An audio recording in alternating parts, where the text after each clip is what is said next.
महाबली के अनसुलझे रहस्य होंगे बेनकाब। महाबली हनुमान के अनसुलझे रहस्यों का महाखुलासा होने जा रहा है। हनुमान जी भगवान नहीं है तो क्या है, हमें बताइए। श्री राम दूतम शरणम प्रपद्ये, वहाँ खुद बता रहे हैं हनुमान जी। बजरंग बली भगवान है या श्री राम के दूत? दूध पीते बच्चे हैं, इनको नहीं पता, पूरी दुनिया जानती है कि हनुमान जी में बल श्री राम जी की कृपा से है। देखिए बिग डिबेट। नमस्कार। भगवान श्री राम के बिना हनुमान जी अधूरे हैं और हनुमान जी के बिना तो भगवान श्री राम की कहानियां ही अधूरी हैं।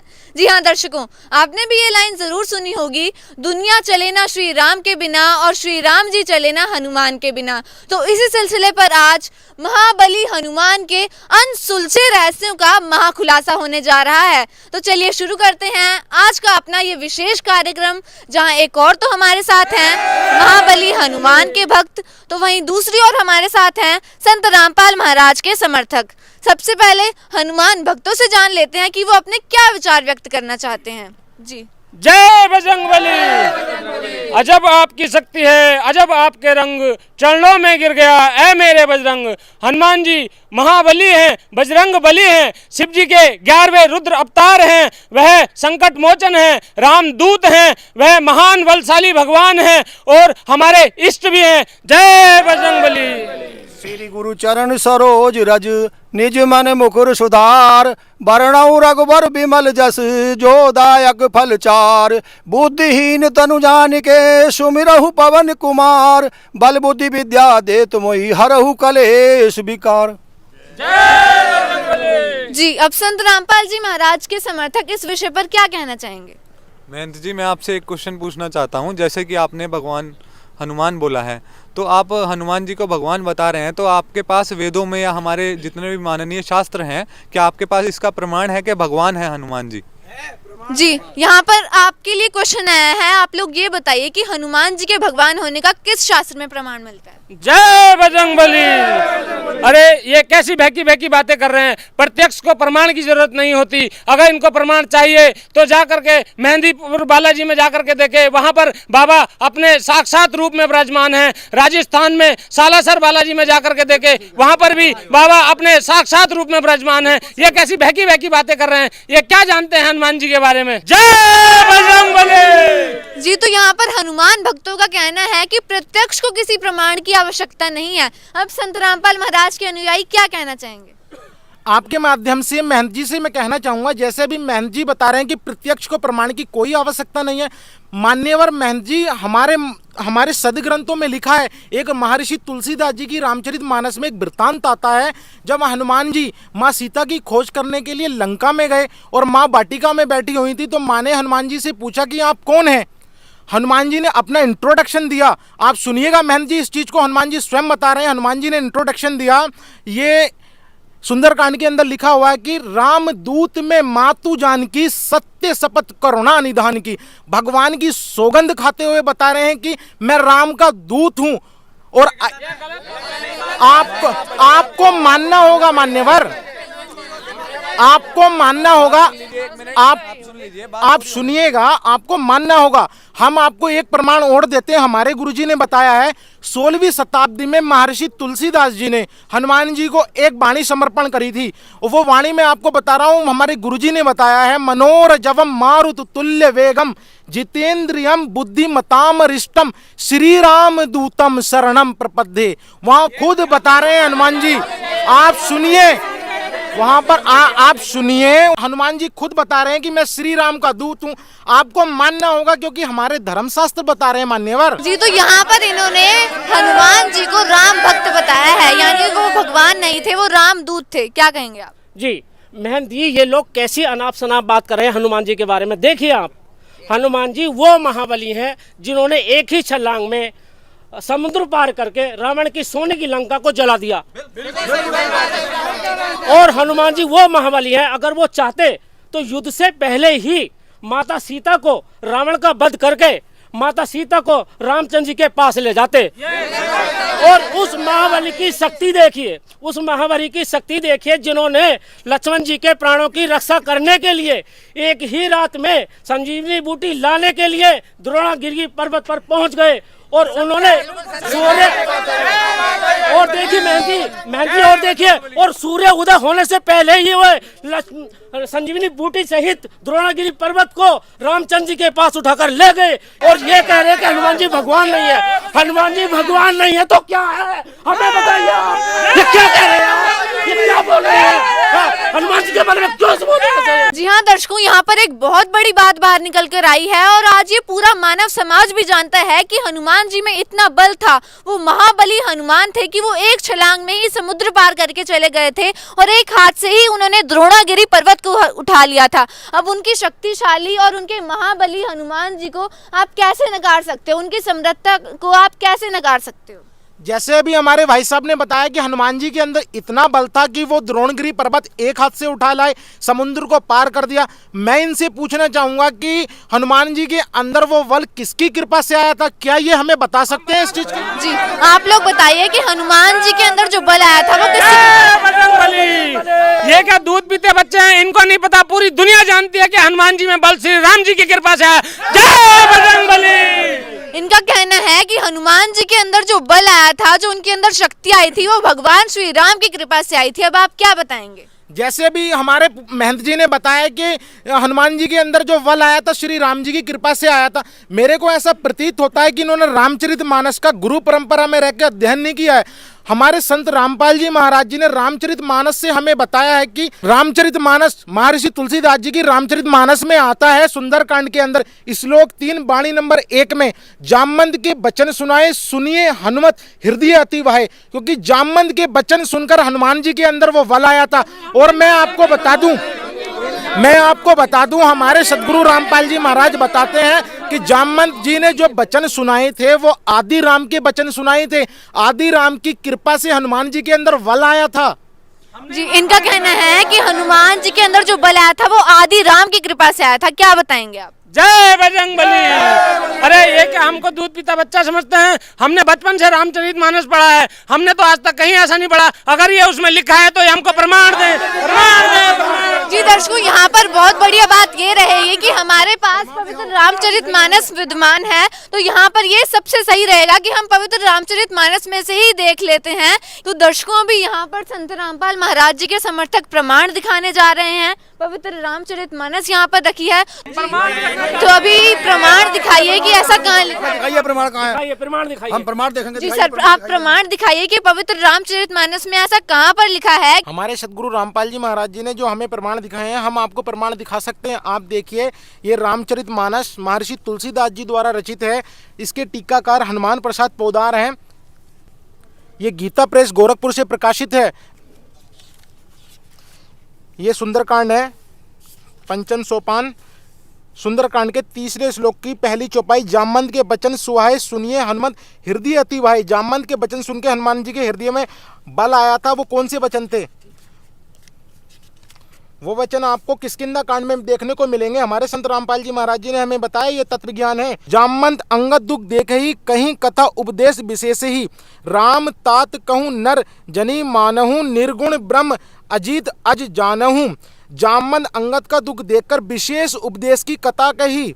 हे तात, श्री राम जी को, यहाँ पर राम लिखा है, अनुवादकर्ता ने श्री राम जी कर दिया है। श्री राम जी को मनुष्य ना माने, उन्हें निर्गुण ब्रह्म अजय और आजन्मा समझे। आप देखिए, श्री राम जी के विषय में ये बात चल रही होती तो दशरथ पुत्र माँ कौशल्या के गर्भ से उनका जन्म हुआ था, वो आजन्मा नहीं है।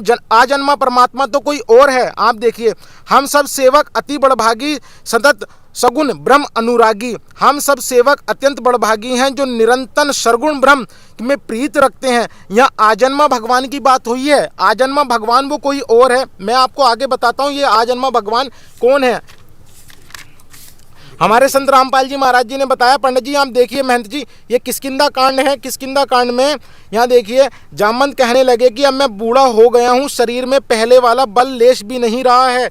जब खरी के शत्रु बामन बने थे तब मैं जवान था और मुझ में बड़ा बल था। बलि के बांधते समय प्रभु इतने बड़े थे कि उनके शरीर का वर्णन नहीं हो सकता, किंतु मैंने 2 ही घड़ी में 7 परिक्रमा कर दी थी। यहाँ वामन भगवान के विषय में जिक्र हो रहा है। वामन बलि के यज्ञ में आए थे, क्योंकि बलि ने जब यज्ञ रचा था तो वामन होके उतरे थे। देखिए बहन जी, यहाँ वामन जी के विषय में जिक्र चल रहा है। वामन जी जो थे वो पूर्ण परमात्मा कबीर साहब थे, क्योंकि भगवान का विधान है जहाँ जहाँ धर्म होता है वहाँ भगवान साक्षात रूप में प्रकट होते हैं। पंचम वेद की एक वाणी है, मैं आपको बताना चाहूँगा। हमारे गुरुजी ने बताया, बलि को यज्ञ रची अस्मेघ वामन होकर आय उमेद, 3 पेड़ जग दिया दान, वामन को बलि चले निदान। क्योंकि भगवान साक्षात रूप में प्रकट होके बलि ने जो यज्ञ रचाया था उस यज्ञ में दान लेने के लिए वामन का रूप धर कर आए थे परमात्मा। आप देख सकते हैं, ये सुंदरकांड है रामचरितमानस के अंदर सुंदरकांड। इसी के अंदर एक वृत्तांत आता है, जब हनुमान जी रावण की लंका में प्रवेश करे और वो उसकी वाटिका को उजाड़ दिया, तब रावण के सैनिकों ने हनुमान जी को बंदी बनाकर जब दरबार में पेश किया गया तो रावण हनुमान जी को भय दिखा रहा था। उसी बीच हनुमान जी ने उस परम अक्षर ब्रह्म पूर्ण परमात्मा के विषय में बताया, हे रावण सुन, जिनका बल पाकर माया संपूर्ण ब्रह्मांड के समूहों की रचना करती है, ब्रह्मांडों के समूह की रचना करती है, जिनके बल से हे दशाशीष ब्रह्मा विष्णु महेश सृष्टि का सर्जन पालन और संहार करते हैं, जिनके बल से सहस्त्रमुख वाले शेष जी पर्वत और वन सहित समस्त ब्रह्मांडों को सिर पर धारण करते हैं। यहाँ देखिए हनुमान जी उस पूर्ण परमात्मा के विषय में पूर्ण परमात्मा का भय दिखा रहे हैं रावण को। देखिए यहाँ ब्रह्मा विष्णु महेश लिखा है, आप ध्यानपूर्वक देखिए। यहाँ श्री राम जी के विषय में जिक्र नहीं चल रहा, क्योंकि भगवान श्री राम विष्णु के अवतार थे। यहाँ विष्णु साफ साफ लिखा है, ब्रह्मा विष्णु महेश, ये उस पूर्ण परमात्मा का वह दिखा रहे हैं, उस दशानंद को आप देख सकते हैं। एक प्रमाण और हमारे सदगुरु संत रामपाल जी महाराज जी ने हमें दिखाया है। रामचरितमानस के अंदर एक वालकांड आता है, वालकांड रामचरितमानस में एक प्रकरण है, आप देखिए। जो परमेश्वर एक है, जिनके कोई इच्छा नहीं है, जो आजन्मा सच्चिदानंद परम धाम है, जो सब में व्यापक एवं विश्व रूप है, उन्हीं भगवान ने दिव्य शरीर धारण करके नाना प्रकार की लीला करी है। वही पूर्ण परमात्मा चारों युगों में आते हैं, चारों युगों में आके नाना प्रकार की लीला करते हैं, क्योंकि पूर्ण परमात्मा के विषय में ये जिक्र है। आप देखिए एक प्रमाण आगे आपको इससे स्पष्ट होगा। वह लीला केवल भक्तों के हित के लिए ही करते हैं, क्योंकि भगवान परम कृपालु हैं और शरणागत के बड़े प्रेमी हैं, जिनकी भक्तों पर बड़ी ममता है और कृपा है, जिन्होंने एक बार जिस पर कृपा कर दी उस पर कभी क्रोध नहीं किया। इससे स्पष्ट हो जाता है कि वो पूर्ण परमात्मा अपने भक्तों पर कृपा करते हैं और भगवान कभी क्रोध नहीं करते, भगवान कभी किसी का मरण नहीं करते, संहार नहीं करते। जहाँ हनुमान जी ने क्रोध के वश में आकर रावण की लंका का दहन कर दिया, अनेकों राक्षसों को मार दिया, हनुमान जी के चिंगाड़ने से कितनी स्त्रियों के गर्भ गिर गए, ये प्रकरण सुंदरकांड के अंदर भी है। ये भगवान के कार्य नहीं है, भगवान कभी कभी किसी पे क्रोध नहीं करता।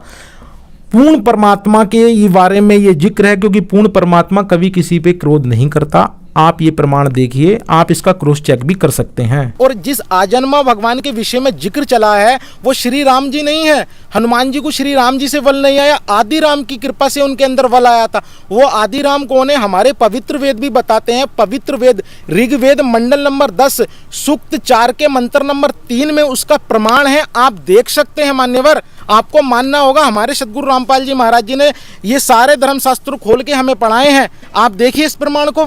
तो दर्शकों भी संत रामपाल जी के समर्थकों ने पवित्र रामचरितमानस से ये प्रमाण दिखाया है कि जामन जी ने जो वचन कहे थे वो आदि राम के विषय में थे, और उस आदि राम के वचन सुनकर ही हनुमान जी में बल आया था। यानी हनुमान जी में जो बल आया था वो आदि राम की कृपा से ही आया था। अब ये प्रमाण देखकर आप क्या कहोगे? हम नहीं मानते, ये सब मनगढ़ंत कहानियां हैं, और हम बचपन से रामचरितमानस को पढ़ते आए हैं। हमने तो आज तक इसमें कहीं नहीं लिखा हुआ देखा, ये इनकी अपनी छपाए हुए वेद हैं, हम नहीं मानते। जी हाँ दर्शकों, इनकी बात में भी बहुत बड़ा दम है कि ये लोग सभी हनुमान भक्त बैठे हैं और ये सब बचपन से ही हनुमान जी की पूजा अर्चना करते आ रहे हैं, रामचरितमानस को पढ़ते आ रहे हैं। अब आप लोग एकदम से ही इन्हें प्रमाण दिखा रहे हो जो आज तक इन्होंने बचपन से नहीं पढ़ा, क्या कहोगे आप? आपकी खुद की छपाई हुई पुस्तकें तो नहीं है ये? नहीं, ये खुद की छपाई हुई पुस्तक नहीं है। आपके माध्यम से महंत जी से मैं कहना चाहूँगा, हमारे सदगुरु रामपाल जी महाराज जी ने सारे धर्मशास्त्रों को खोल के हमें दिखाया है। आज हम पढ़े लिखे हैं, शिक्षित हैं समाज के, और आप देख सकते हैं ये रामचरितमानस महर्षि तुलसीदास जी द्वारा रचित है। इसके टीकाकार हनुमान प्रसाद पोदार हैं और ये गीता प्रेस गोरखपुर से प्रकाशित है। आप देखिए, अभी आपको जो प्रमाण दिखाया है आप इसका क्रॉस चेक भी कर सकते हैं। आप श्री रामचंद्र जी को मानते हैं मगर रामायण को नहीं मानते हैं, आपको रामायण का मानना पड़ेगा। आप क्रॉस चेक कर सकते हैं महंत जी, आप जी के पास जो ग्रंथ है उसमें जाके आप क्रॉस चेक कर लीजिए।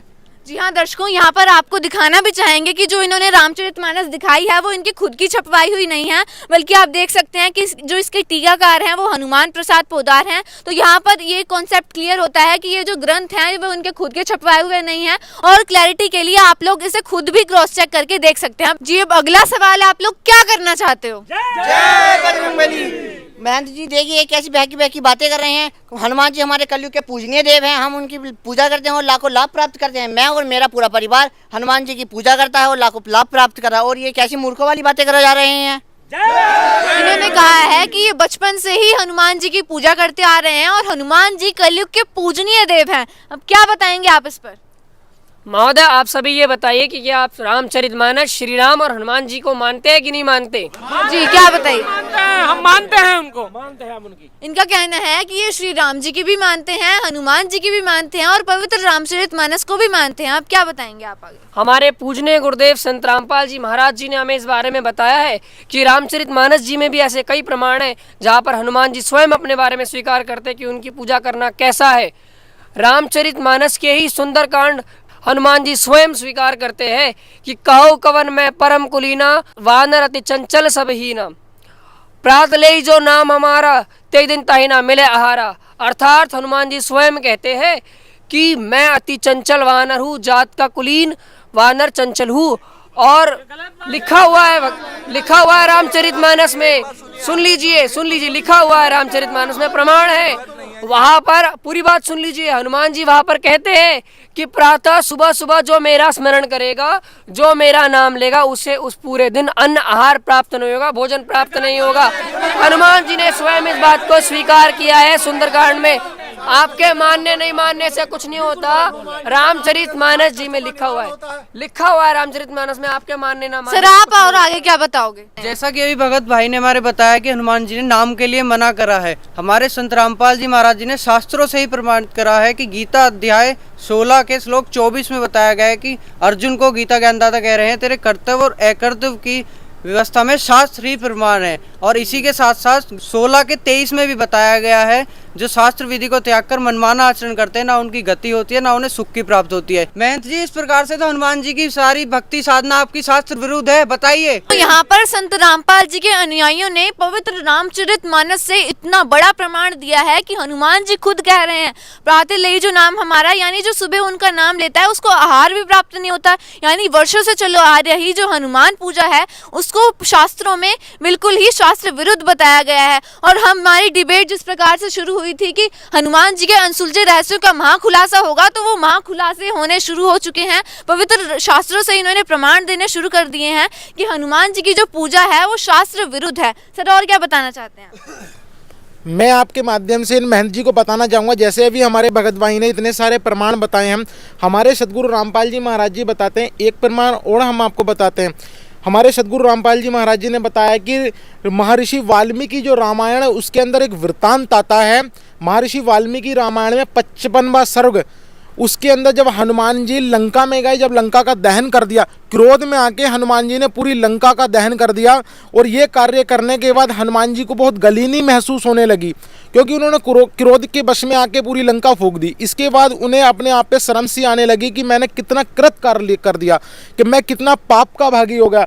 फिर उनके मन में ये विचार आने लगा कि इस आग के अंदर जलकर माँ सीता भी भस्म हो गई होंगी, मैंने कितना गलत कार्य कर दिया है। वो इसी चीज को सोच रहे थे।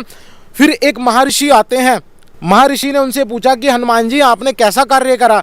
तो हाँ, हनुमान जी ने कहा हाँ ऋषिवर मेरे से बहुत गलत कार्य हो गया। फिर ऋषि जी ने कहा कि हाँ भगवान की कृपा से माँ सीता जिंदा है। आप हनुमान जी को त्रिकालदर्शी भगवान बता रहे हैं, क्या भगवान के ऐसे कार्य होंगे वो किसी को नष्ट कर सकते हैं? हनुमान जी ने पूरी लंका का दहन कर दिया, ये भगवान के कार्य नहीं है। भगवान होते हनुमान जी तो उन्हें ये भी नहीं पता कि सीता जिंदा है या जल गई। मान्यवर थोड़ा विचार कीजिए, बुद्धि है आपके पास, इस बुद्धि का यूज कीजिए। जी हाँ दर्शकों, यहाँ पर संत रामपाल जी के अनुयायियों ने एक और प्रमाण दिया है और इन्होंने शास्त्रों से प्रमाण देके बताया है कि हनुमान जी भगवान नहीं है, उनकी पूजा व्यर्थ है। और आप लोग क्या पूछना चाहते हो? जय बजरंगबली। ऐसी बातें जिसका ना कोई सर है और ना पैर हमने पहली बार सुनी है। हनुमान जी जो कलयुग के इष्ट देव हैं, इन्होंने हमारे इष्ट देव पर लांछन लगाने का कार्य किया है। हम खुद हनुमान चालीसा का पाठ करते हैं और हमको लाखों सुख प्राप्त हो रहे हैं, और ये कह रहे हैं जो हनुमान का नाम लेता है उसको आहार तक प्राप्त नहीं होता। ये बिल्कुल झूठी बातें हैं। आप क्या बता रहे? मुझे बहुत सारे सुख प्राप्त हुए हैं। ये किस झूठे आधार पर बोल रहे हैं ये सब? जय बजरंगबली। तो दर्शकों कहीं ना कहीं इनका कहना भी सही है, क्योंकि ये हनुमान जी की पूजा वर्षों से करते आ रहे हैं और हनुमान जी की पूजा करने से इन्हें सर्व सुख सुविधाएं भी प्राप्त हो रही हैं। कहीं ना कहीं जो संत रामपाल जी के अनुयायियों ने प्रमाण दिया था कि जो हनुमान जी की पूजा करता है उसको आहार भी प्राप्त नहीं होता, ना उसको सुख मिलते हैं, लेकिन वहीं वहाँ पर ये क्वेश्चन मार्क खड़ा हो जाता है क्योंकि इनको सुख सुविधाएं प्राप्त हो रही हैं। अब इस विषय में संत रामपाल जी महाराज के अनुयायी क्या बताना चाहेंगे? हम आपको ये बताना चाहेंगे, जो आज आपको लाभ मिल रहे हैं वो आपके प्रारब्ध के पुण्य कर्मों की वजह से लाभ मिल रहे हैं।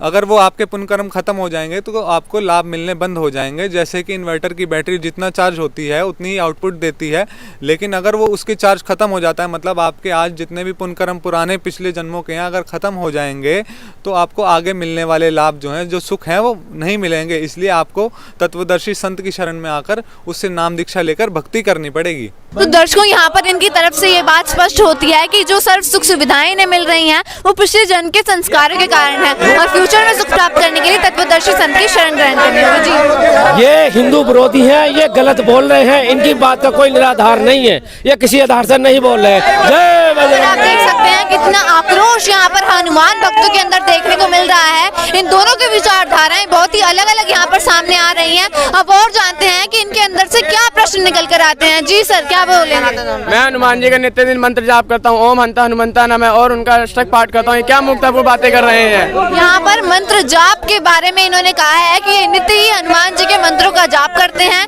और भक्ति मार्ग में मंत्र जाप को विशेष स्थान भी दिया जाता है। अब संत रामपाल महाराज के अनुयायी मंत्र जाप के विषय में क्या बताएंगे? देखिए, पहले मैं भी हनुमान जी की भक्ति करता था, लेकिन मुझे तो इसका कोई बेनिफिट नहीं हुआ। आपकी भक्ति निराधार है, इसका कोई आधार नहीं है, ये शास्त्र विरुद्ध भक्ति है। जब से मैंने संत रामपाल जी महाराज जी से भक्ति ली है तब से मुझे सर्व सुख प्राप्त हुए हैं। तो यहाँ पर ये कह रहे हैं कि ये भी पहले जाप करते थे, इन्हें कोई लाभ नहीं मिला। देखिए, आप जो मंत्र जो हनुमान जी के दिए जाते हैं उन मंत्रों को आपने सही विधि से नहीं जपा होगा, इसलिए आपको कोई लाभ नहीं हुआ। क्या आपने मंत्र जाप को सही विधि से जाप किया था? मैंने बिल्कुल सही तरीके से भक्ति की थी, जैसे मुझे शास्त्री जी ने बताया था मैंने वैसे ही भक्ति करी थी। मैं मुक्ति धाम में भी जाता था तभी, लेकिन मुझे इसका कोई बेनिफिट नहीं हुआ। तो आप क्या कारण मानते हैं कि आपको लाभ क्यों नहीं मिला?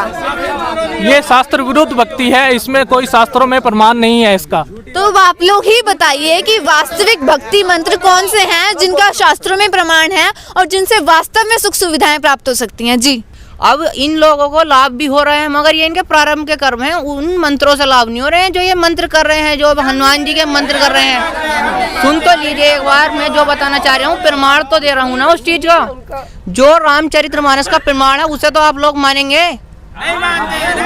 तो आप रामचरितमानस को भी नहीं मानते हैं। रामचरितमानस में जो प्रमाण है चौपाई नंबर 143 बालकांड में, उसमें 12 अक्षर मंत्रों का जिक्र है। जो सतयुग में मनु और शत्रुपा जी उन मंत्रों का जाप करते थे, और प्रेजेंट के टाइम में संत रामपाल जी महाराज हमारे गुरुदेव हमें उन्हीं मंत्रों का जाप देते हैं, जो कि हमें पूरे मोक्ष के पूरे लाभ देते हैं, पूरा मोक्ष होगा हमारा। क्या बताएंगे 12 अक्षर मंत्रों के बारे में? ये बिल्कुल सफ़ेद झूठ बोल रहे हैं और कोरी बकवास कर रहे हैं। ऐसी बातें हमने ना आज दिन तक सुनी है और ना ही हमने किसी कहीं पर देखी है। रामचरितमानस में 12 अक्षर मंत्र ओम नमो भगवते वासुदेवाय बताया गया है, जिसका हम सभी जाप करते हैं और हमको उसका लाभ प्राप्त होता है। ओम नमो भगवते वासुदेवाय नमः जाप करने से लोगों के बिगड़े काम बनते। कैसी बातें कर रहे हो? इनका कहना है जो हनुमान जी के भक्त हैं वो नित्य ही ओम नमः भगवते वासुदेवाय का जाप करते हैं, यही इनके लिए 12 अक्षर मंत्र है। अब आप क्या बताएंगे असली 12 अक्षर मंत्र कौन सा है जो रामचरितमानस में प्रमाण मिलता है? देखिए, वास्तव में द्वादश अक्षर मंत्र कुछ और ही है। आदरणीय महानुभवों, मैं आपको बताना चाहूँगा, केवल शोर मचाने से कुछ नहीं होता। आप वास्तव में रामचरितमानस को पढ़िए। रामचरितमानस के जिस दोहे की बात मेरे भाई ने कही है, वहाँ पर द्वादश अक्षर मंत्र की बात कही गई है और मूल पाठ में कहा गया है कि द्वादश अक्षर मंत्र पुनि जपौ दंपति अनुराग, अर्थात वहाँ पर मूल पाठ में ओम भगवते वासुदेवाय नहीं लिखा हुआ है। वहाँ नहीं लिखा हुआ है। आप मूल पाठ पढ़िए, आप मूल पाठ पढ़िए, सच है, आप मूल पाठ में पढ़िए, कहीं पर नहीं लिखा हुआ है। अगर हम आप ही के दृष्टिकोण से चले तो वहाँ पर उस द्वादश अक्षर मंत्र के अनुसार तो ओम गण गणपते भी द्वादश अक्षर मंत्र है, ओम नमः शिवाय भी द्वादश अक्षर मंत्र है, और न जाने ऐसे कितने मंत्र बन जाएंगे द्वादश अक्षर मंत्र के नाम पर। लेकिन वास्तव में जो द्वादशाक्षर मंत्र है वो वह मंत्र है जो अभी वर्तमान में हमारे जगतगुरु तत्वदर्शी संत रामपाल जी महाराज जी हमें दीक्षा में देते हैं। वही वास्तविक द्वादशाक्षर मंत्र है जिसको जाप करने से हमें सर्व सुख सुविधाएं प्राप्त होती है। दर्शकों, जिस प्रकार कबीर परमेश्वर जी ने ब्रह्मा, विष्णु, शिव, गणेश तथा दुर्गा जी को जो आदि सनातनी भक्ति दी थी, वही आदि सनातनी भक्ति सतयुग में मनु और सतरूपा को भी दी थी। मनु और सतरूपा दोनों सत सुकृत रूप में सतयुग में प्रकट कबीर परमात्मा से दीक्षा लेकर आदि सनातनी पूजा करते थे। गीता जी में भी यही प्रमाण है, जिसमें लिखा है कि ओम तत् सत इति निर्देशः ब्राह्मण त्रिविधः स्मृतः ब्रह्मणा तेन वेदा च यज्ञा च विहिता पुरा। भावार्थ है कि सृष्टि अर्थात सतयुग के आदिकाल में ब्राह्मण ऋषि जन ओम तत् सत मंत्रों का जाप करते थे, जो कि सच्चिदानंद घन ब्रह्म के नाम कहे जाते हैं। काल ब्रह्म ने बाद में मनु और सतरूपा को चारों वेदों वाला ज्ञान प्रदान किया और ओम नाम जाप करने का विधान बताया। काल ब्रह्म से भ्रमित होकर मनु और सतरूपा ने सत सुकृत रूप में आए कबीर देव के ज्ञान को मानने से इनकार कर दिया और उनको वामदेव कहने लगे। इसकी पूर्ण जानकारी संपूर्ण सृष्टि रचना वीडियो में विस्तार से बताई गई है, जिसका लिंक डिस्क्रिप्शन बॉक्स में दिया गया है।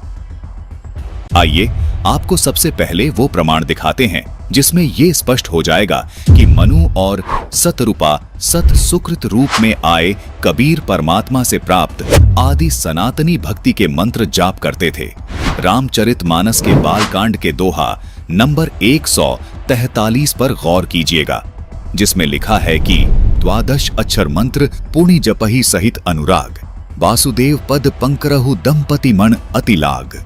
अनुवाद किया है कि मनु और सतरूपा द्वादश अक्षर मंत्र का प्रेम सहित जप करते थे।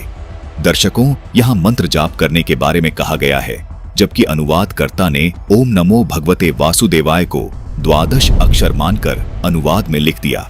हिंदू धर्म के धर्मगुरु इसी ओम नमो भगवते वासुदेवाय को द्वादश अक्षर मंत्र बता रहे हैं। देखिए। और मैं जिस मंत्र की आज बात करने वाला हूँ वो है ओम नमो भगवते वासुदेवाय। और इस मंत्र को द्वादशाक्षर मंत्र क्यों कहा जाता है, तो आप इस मंत्र के प्रत्येक अक्षर को अगर गिने तो ओम नमो भगवते वासुदेवाय यानी 12। तो इस मंत्र के जो अक्षर है, मंत्राक्षर है, वो कुल मिलाकर 12 है, इसीलिए इसको द्वादशाक्षर मंत्र कहा जाता है। ओम नमो भगवते वासुदेवाय को इस प्रकार द्वादश अक्षर परिभाषित किया है। अनुवादकर्ता ने लिखा है ओम नमो भगवते वासुदेवाय। अब अगर अक्षरों को गिना जाए तो पहला अक्षर है ओम, जिसमें अक्षरों की संख्या है 1। इसी प्रकार नमो कुल अक्षर 2, भगवते कुल अक्षर 4, वासुदेवाय कुल अक्षर 5। इसको जोड़ने पर कुल अक्षर 12 होते हैं। दर्शकों, लेकिन ये वो 12 अक्षर नहीं है, जबकि हम गणेशाय नमः, ओम नमः शिवाय, कबीर देवाय नमः, पूर्ण परमात्मने नमः आदि शब्दों को प्रभु की स्तुति करने से पहले प्रणाम रूप में बोलते हुए सुनते हैं। ये मंत्र नहीं है। दर्शकों, इसी विषय पर आपको प्रेमानंद जी की एक वीडियो दिखाते हैं, जिसमें प्रेमानंद जी भी ये स्वीकार कर रहे हैं कि ओम नमो भगवते वासुदेवाय अथवा ओम कृष्णा देवाय नमः आदि ये मंत्र नहीं है, ये जप करने का नहीं है। महर्षि, आपने सत्संग में कृष्णाय वासुदेवाय वाला मंत्र बताया था, उसको किस विधि से जपा जाए फिर? ये तो प्रार्थना पुकार है, उसका जप का मतलब थोड़ी है। दर्शकों, सच यही है कि ओम नमः शिवाय ओम नमो कृष्णाय वासुदेवाय, ओम नमो भगवते वासुदेवाय ये मंत्र हैं ही नहीं, ये तो केवल प्रणाम वाक्य है जो केवल नमन करने के लिए बोले जाते हैं।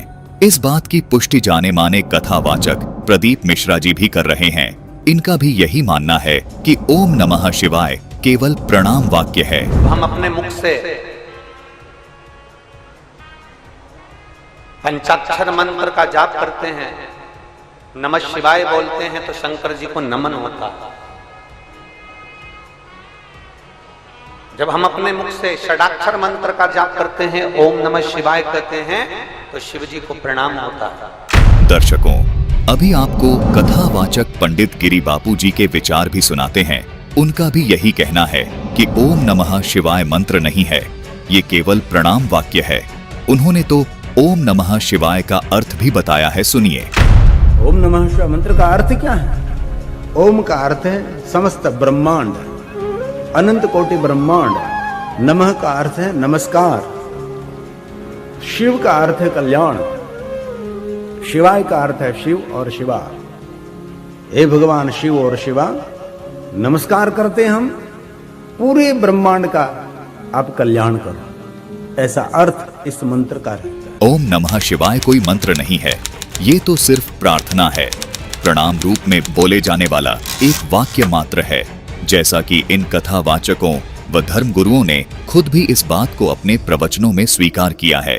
दर्शकों, जिस प्रकार ये प्रमाणित हुआ कि ओम नमः शिवाय मंत्र नहीं है, ये केवल प्रणाम वाक्य है, उसी प्रकार ये 12 अक्षर ओम नमो भगवते वासुदेवाय मंत्र नहीं है, ये भी प्रणाम वाक्य ही है। अनुवादकर्ताओं को 12 अक्षर का यथार्थ ज्ञान न होने से तथा तत्व ज्ञान के अभाव से 12 अक्षर मंत्र को गलत परिभाषित किया है, जबकि मूल पाठ में कहीं भी ओम नमो भगवते वासुदेवाय नहीं लिखा है। यदि 12 अक्षर मंत्र ओम नमो भगवते वासुदेवाय होता तो तुलसीदास जी रामचरितमानस की इस चौपाई में अवश्य लिख देते, लेकिन तुलसीदास जी ने इस प्रणाम वाक्य को कहीं 12 अक्षर मंत्र नहीं लिखा। इससे स्पष्ट है कि ओम नमो भगवते वासुदेवाय 12 अक्षर मंत्र नहीं है। 12 अक्षर मंत्र कौन सा है, आइए जानते हैं, जो संत रामपाल जी महाराज ने प्रमाणित करते हुए विस्तार से समझाया है। इस दोहे का यथार्थ अनुवाद है कि मनु और सतरूपा सतयुग के आदि में 12 अक्षरों के मंत्रों का जाप बड़े ही अनुराग अर्थात कसक के साथ करते थे। पूर्ण परमात्मा अर्थात वासुदेव पर उन राजा और रानी का पूर्ण विश्वास हो गया था। दर्शकों, आपको वासुदेव का अर्थ भी विस्तार से बताएंगे। पहले ये जान लेते हैं कि मनु और सतरूपा जिन 12 अक्षरों के मंत्रों का जाप करते थे, वो 12 अक्षर के मंत्र कौन से हैं? दर्शकों, अनुवादकर्ता ने यहाँ जिन 12 अक्षरों के मंत्रों का वर्णन किया है, ये वो 12 अक्षर मंत्र नहीं है जिनका जाप मनु और सतरूपा जी करते थे। अनुवादकर्ता और वर्तमान धर्म गुरुओं के अनुसार श्री कृष्ण जी वासुदेव हैं, इसलिए उन्होंने मनमाने ढंग से उन 12 अक्षर के मंत्रों को ओम नमो भगवते वासुदेवाय लिख दिया, जबकि श्री कृष्ण जी तो द्वापर युग में हुए हैं तथा मनु और सतरूपा जी सतयुग में हुए हैं। आइए आपको विस्तार से बताते हैं वो 12 अक्षर मंत्र अर्थात वो 12 अक्षर मंत्र कौन से हैं जिनका जाप मनु और सतरूपा जी करते थे। दर्शकों, पहले आपको हिंदू धर्म के 2 शीर्ष शंकराचार्यों के विचार सुनाते हैं, जिनमें एक हैं श्री निश्चलानंद जी और दूसरे हैं श्री माधवाचार्य जी। आइए पहले श्री निश्चलानंद जी के विचार सुनते हैं। एक ही परमात्मा सृष्टि के प्रारंभ में स्वयं को 5 रूपों में व्यक्त करते हैं। उत्पत्ति नामक कृत्य का निर्वाह करने के लिए स्वयं को हिरण्यगर्भ ब्रह्मा बना देते हैं, या हिरण्यगर्भ ब्रह्मा के रूप में व्यक्त होते हैं। स्थिति नामक कृत्य का पालन, रक्षण नामक कृत्य का निर्वाह करने के लिए वे विष्णु के रूप में, श्रीमन नारायण के रूप में स्वयं को प्रकट करते हैं। संहार नामक कृत्य का निर्वाह करने के लिए शिव के रूप में प्रकट करते हैं। निग्रह नामक कृत्य का निर्वाह करने के लिए, कृत्य माने कार्य, शक्ति के रूप में स्वयं को व्यक्त करते हैं। अनुग्रह नामक कृत्य का निर्वाह करने के लिए गणपति या गणेश के रूप में स्वयं को प्रकट करते हैं। श्री निश्चलानंद जी ने बताया है कि काल ब्रह्म के लोक में इन मुख्य 5 देवी देवताओं ने काल ब्रह्म की सारी व्यवस्थाओं को संभाला हुआ है। ये 5 देवता मुख्य तौर पर हिंदू धर्म में पूजे जाते हैं। आइए अब आपको शंकराचार्य माधवाचार्य जी के भी विचार सुनाते हैं, जिसमें वे भी स्वीकार कर रहे हैं कि हिंदू धर्म में मुख्य तौर पर इन पंचदेव की भक्ति होती है। सुनिए माधवाचार्य जी के विचार। आप जी का इष्ट देव कौन है? इष्ट देव तो कोई भी हो सकता है। हम सभी हम तो पंच देव उपासना करते हैं, 5 देवता होते हैं।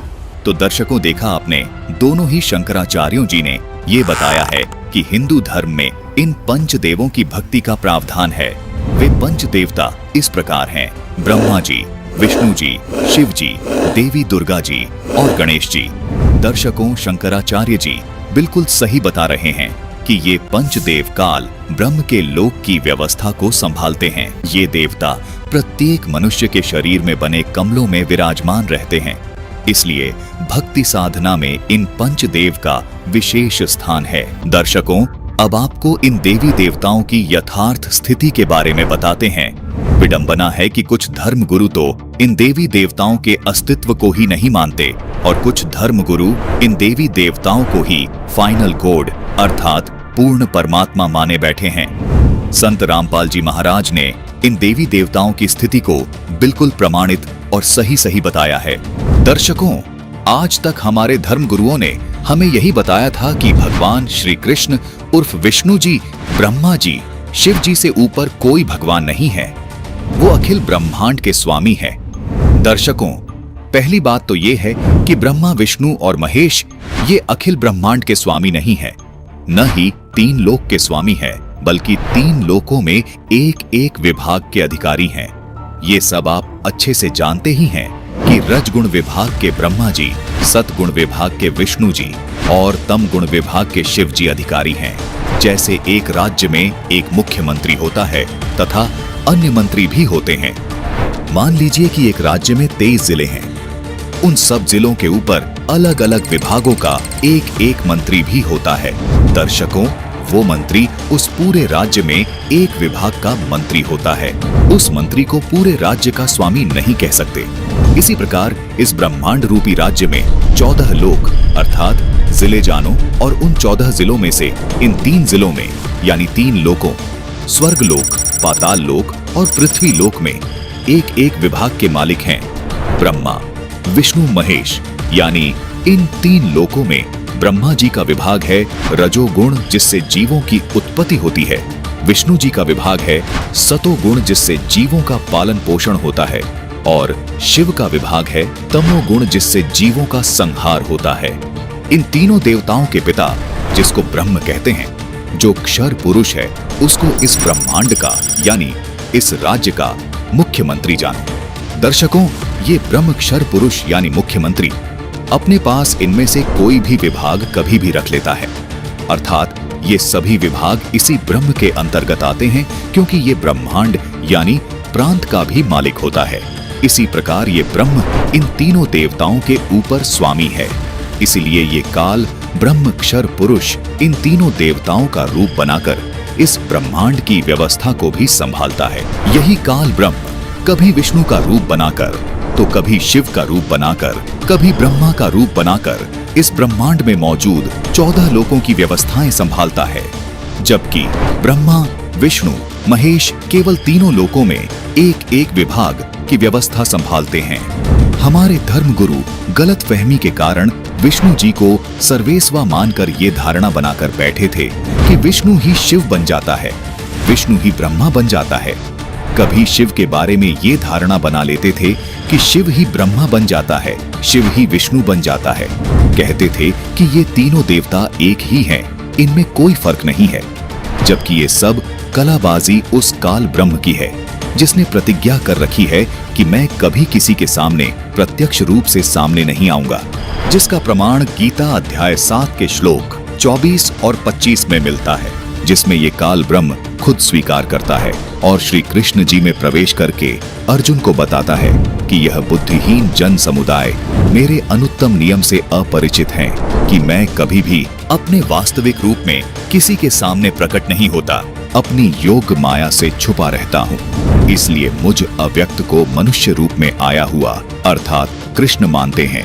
अपने इस अनुतम नियम के कारण ही ये अपने पुत्रों का रूप बनाकर इन 14 लोकों में सब कार्य करता है। काल ब्रह्म ने अव्यक्त रहने की प्रतिज्ञा कब और क्यों की, ये तत्व ज्ञान केवल संत रामपाल जी महाराज ने ही प्रमाणित करके बताया है।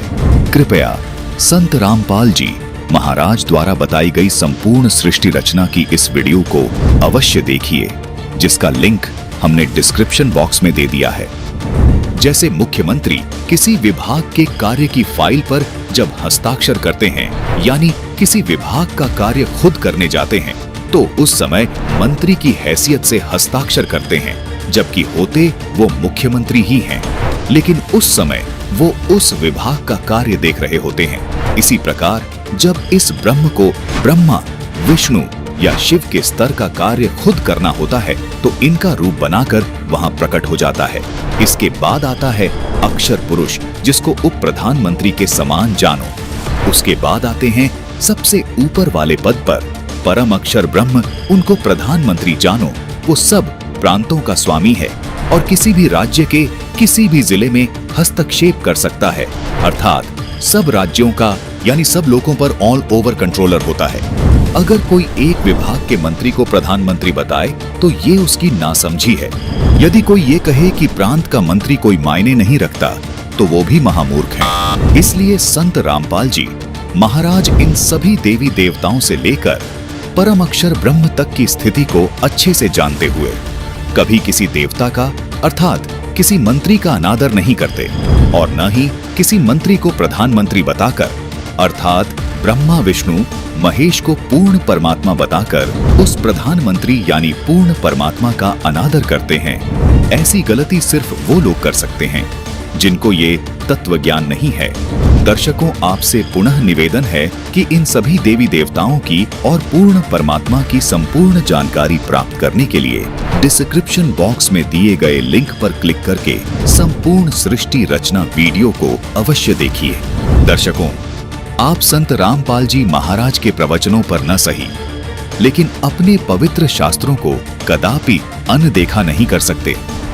ये सभी गूढ़ रहस्य संत रामपाल जी महाराज ने हमारे पवित्र शास्त्रों से ही बताए हैं।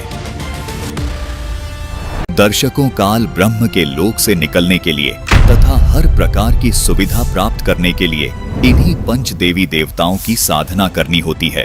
दर्शकों, इनसे ये सब सुविधाएं प्राप्त करने के लिए इनकी साधना का 12 अक्षर मंत्र का जाप करना पड़ेगा।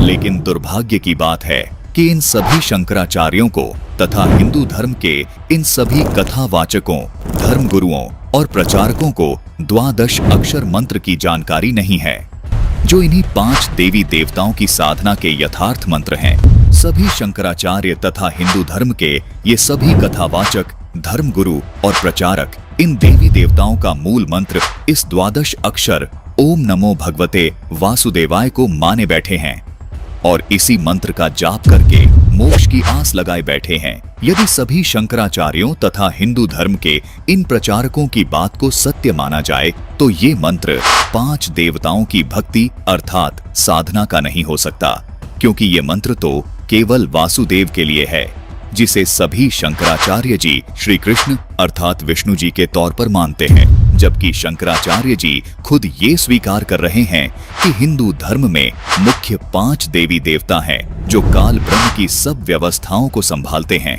और यही पंच देवता इस लोक में सर्व सुविधाएं प्राप्त करवाते हैं।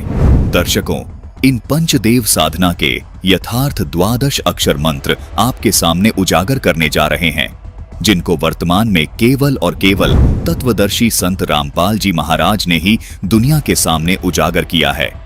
तो आइए देखते हैं मनु और शतरूपा जी इन 5 देवी देवताओं के कौन से 12 अक्षर मंत्रों का जाप करते थे। दर्शकों, मनु और शतरूपा जी सतयुग के आदि में पंचदेव के यथार्थ मंत्रों का जाप करते थे, जिन मंत्रों को संत रामपाल जी महाराज भी प्रथम दीक्षा के समय में अपने शिष्यों को देते हैं। इन 5 देवों के मंत्रों के 12 अक्षर मंत्र इस प्रकार हैं, जिनका जाप मनु और शतरूपा जी करते थे। ओम, किलिम, हरिम, श्रीम, सोहम। दर्शकों, इस प्रकार इन अक्षरों को जोड़कर देखा जाए तो कुल 12 अक्षर बनते हैं। दर्शकों, ये 12 अक्षर का एक मंत्र कहलाता है और इस एक मंत्र को साधक को प्रतिदिन 108 बार करना होता है। यही वो 12 अक्षर मंत्र है। इनका जाप मनु और सतरूपा जी करते थे। ये आदि सनातनी पूजा के प्रथम चरण के मंत्र हैं। इन्हीं मंत्रों को संत रामपाल जी महाराज अपने शिष्यों को देते हैं। दर्शकों, आप सोच रहे होंगे ये जो ओम शब्द है इसको एक ही अक्षर क्यों गिना गया, जबकि सुनने व बोलने में एक प्रतीत नहीं हो रहा। इस शंका के निवारण के लिए हमें गीता जी अध्याय 8 के श्लोक 13 को देखना होगा, जिसकी संस्कृत में लिखा है कि ओम इति एकाक्षरम, जिसके अनुवाद में लिखा है कि ओम इस एक अक्षर रूप का अर्थात ब्रह्म के नाम का चिंतन करता हुआ। दर्शकों, गीता जी से ये स्पष्ट हो जाता है कि ओम को एक ही अक्षर गिना जाता है। इसी प्रकार यहाँ शिव पुराण में भी प्रमाण है कि वह प्रणव ओम नामक एक अक्षर हो गया। इसी प्रकार रामचरितमानस की इस चौपाई में भी अनुवादकर्ता ने ओम को एक अक्षर गिना है, तभी ये 12 अक्षर होते हैं। दर्शकों, इससे स्पष्ट है कि शास्त्रों के आधार पर ओम शब्द को एक अक्षर ही गिना जाता है। दर्शकों, किसी भी श्रद्धालु को ये शंका नहीं रहनी चाहिए कि ये अक्षर सही हैं या ये वाले अक्षर सही हैं। जैसा कि आप इसी रामचरितमानस की इस चौपाई में देख रहे हैं कि यहाँ अक्षर शब्द लिखा है, यहाँ ये अक्षर शब्द संत भाषा में लिखा गया है, जबकि इस अक्षर शब्द को अगर हम शुद्ध करके लिखेंगे तो ऐसे लिखेंगे। इसमें ना तो च शब्द है और न ही छ शब्द है, लेकिन ये दोनों ही शब्द अक्षर का बोध करवाते हैं। अनुवादकर्ता ने 12 अक्षर शब्द का अर्थ द्वादशाक्षर किया है, यानी अक्षर शब्द को अक्षर लिखा है, जो बिल्कुल ठीक है। इसी प्रकार इन मंत्रों को व्याकरण की दृष्टि से देखने में भिन्नता नजर आ रही है, लेकिन ये इन देवी देवताओं के मूल मंत्र होने का ही बोध करवाते हैं। इसी प्रकार एक और शब्द है, ये देखिए, रामचरितमानस की इस चौपाई में लच्छी शब्द है, जो कि संत भाषा में इस प्रकार लिखा गया है, लेकिन यदि इस शब्द को शुद्ध करके लिखेंगे तो लक्ष्मी शब्द बन जाएगा। इसी प्रकार रामचरितमानस के इस दोहे में ओरु शब्द लिपिबद्ध है, जो कि संत भाषा के दृष्टिकोण से लिखा गया है, लेकिन अनुवादक ने इस शब्द का अनुवाद करते समय ओरु को और लिखा है। दर्शकों, दोनों शब्द समान अर्थ का बोध करवा रहे हैं। इसी प्रकार लच्छी को अनुवादक ने लक्ष्मी लिखा है, अर्थात लच्छी संत भाषा के दृष्टिकोण से लिखा गया है और लक्ष्मी व्याकरण की दृष्टिकोण से लिखा गया है, लेकिन दोनों शब्द श्री लक्ष्मी का बोध करवाते हैं। ठीक इसी तरह जैसे यहाँ ये किलियम शब्द और ये किलिम शब्द दोनों ही श्री गणेश जी के मूल मंत्र का बोध करवा रहे हैं। इसलिए सभी श्रद्धालुओं से निवेदन है कि आप ये देखकर भ्रमित न हो कि एक ही मंत्र अलग अलग तरह से क्यों लिखा अथवा बोला गया है। दर्शकों, ये आदि सनातनी पूजा के प्रथम चरण के 12 अक्षर मंत्र हैं। इन मंत्रों को केवल पूर्ण संत से लेकर ही जाप किया जाता है। तत्वदर्शी संत ही इन मंत्रों को जाप करने की विधि बताता है। आपको शंका हो सकती है कि इन मंत्रों का प्रमाण और किस ग्रंथ में है। दर्शकों, ये तो प्रमाणित हो ही चुका है कि आदि सनातनी पूजा के अंतर्गत आने वाले इन 12 अक्षर मंत्रों को सतयुग के आदि में सत सुकृत रूप में आए कबीर परमात्मा ने मनु और सतरूपा को दिया था, जिसके कुछ वर्ष बाद ये भक्ति लुप्त हो गई। दर्शकों, यही 12 अक्षर मंत्र कलयुग में आज से लगभग 600 वर्ष पहले कबीर परमात्मा ने इन 12 अक्षर मंत्रों का जाप अपने शिष्यों को दिया था, जिसका प्रमाण आपको कबीर शब्दावली के पेज 77 पर देखने को मिलेगा, जिसमें कबीर साहिब जी का एक शब्द है, कर नैनो दीदार महल में प्यारा है। कबीर साहिब जी ने अपने इस शब्द में इन 12 अक्षर मंत्रों को स्पष्ट लिखा है। वाणी है कि कर नैनो दीदार महल में प्यारा है। फिर आगे लिखा है, मूल कमल दल चतुर बखानो, किलिम जाप लाल रंग मानो, देव गणेश तहां रोपा थानो, रिद्धि सिद्धि चवर ढुलारा है, स्वाद चक्र शट दल बिस्तारो, ब्रह्मा सावित्री रूप निहारो, उलट नागिनी का सिर मारो, तहां शब्द ओंकारा है, नाभि अष्ट कमल दल साझा, सेत सिंहासन विष्णु विराजा, हरिम जाप तासु मुख गाजा, लक्ष्मी शिव आधारा है, 12 कमल हृदय के माही, जग गौरी शिव ध्यान लगाई, सोहम शब्द तहां धुन छाई, गण करे जय जयकारा है। षोडश दल कमल कंठ के माही, तेहि मध्य बसे अविद्या बाई, हरिहर ब्रह्मा चवर ढुराई, जहां श्रीम नाम उच्चारा है। दर्शकों, कबीर साहिब जी के इस शब्द में वो 12 अक्षर मंत्र स्पष्ट लिखे हैं जो सृष्टि के आदि में मनु और सतरूपाजी करते थे। यहाँ संत भाषा में शब्दों को अलग तरह से लिखा गया है। दर्शकों, संतों ने अपनी स्थानीय भाषा को मध्य नजर रखते हुए संत भाषा में इन 12 अक्षर मंत्रों को इस तरह लिखा है। व्याकरण की दृष्टि से इन 12 अक्षर मंत्रों को इस तरह लिखा जाता है, लेकिन ये सभी शब्द इन्हीं 12 अक्षरों का बोध करवा रहे हैं।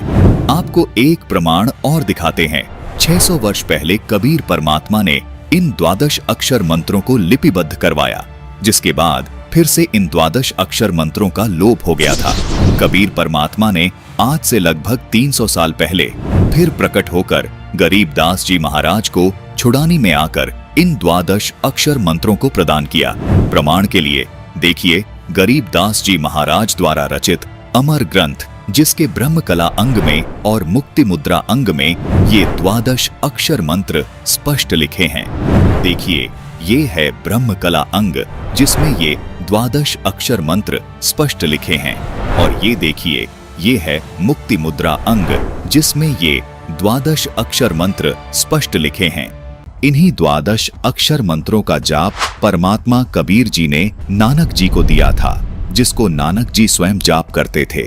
कबीर परमात्मा ने बाबा नानक जी को दूसरे चरण की साधना का यथार्थ मंत्र सतनाम भी प्रदान किया था, जिसको बाबा नानक जी ने कभी किसी को आगे जपने के लिए नहीं दिया। प्रथम चरण में मिलने वाले इन 12 अक्षरों वाले मंत्रों को बाबा नानक जी ने आगे गुरु परंपरा में केवल गद्दी पर बैठने वाले उत्तराधिकारी को इन 12 अक्षरों वाले मंत्रों का भेद बताया, जिसका प्रमाण हमें सिख धर्म की प्रमाणित पुस्तक 35 अखरी में देखने को मिलता है, जिसमें यही 12 अक्षर मंत्र शुद्धता के साथ लिखे हैं। देखिए यहाँ पर ओम, हरिम, श्रीम, किलिम और सोहम स्पष्ट लिखे हैं। वर्तमान में इन 12 अक्षरों वाले मंत्रों का जाप और इनके करने की सही विधि केवल संत रामपाल जी महाराज के पास है। संत रामपाल जी महाराज ही इन मंत्रों को प्रदान करने के एकमात्र अधिकारी संत हैं।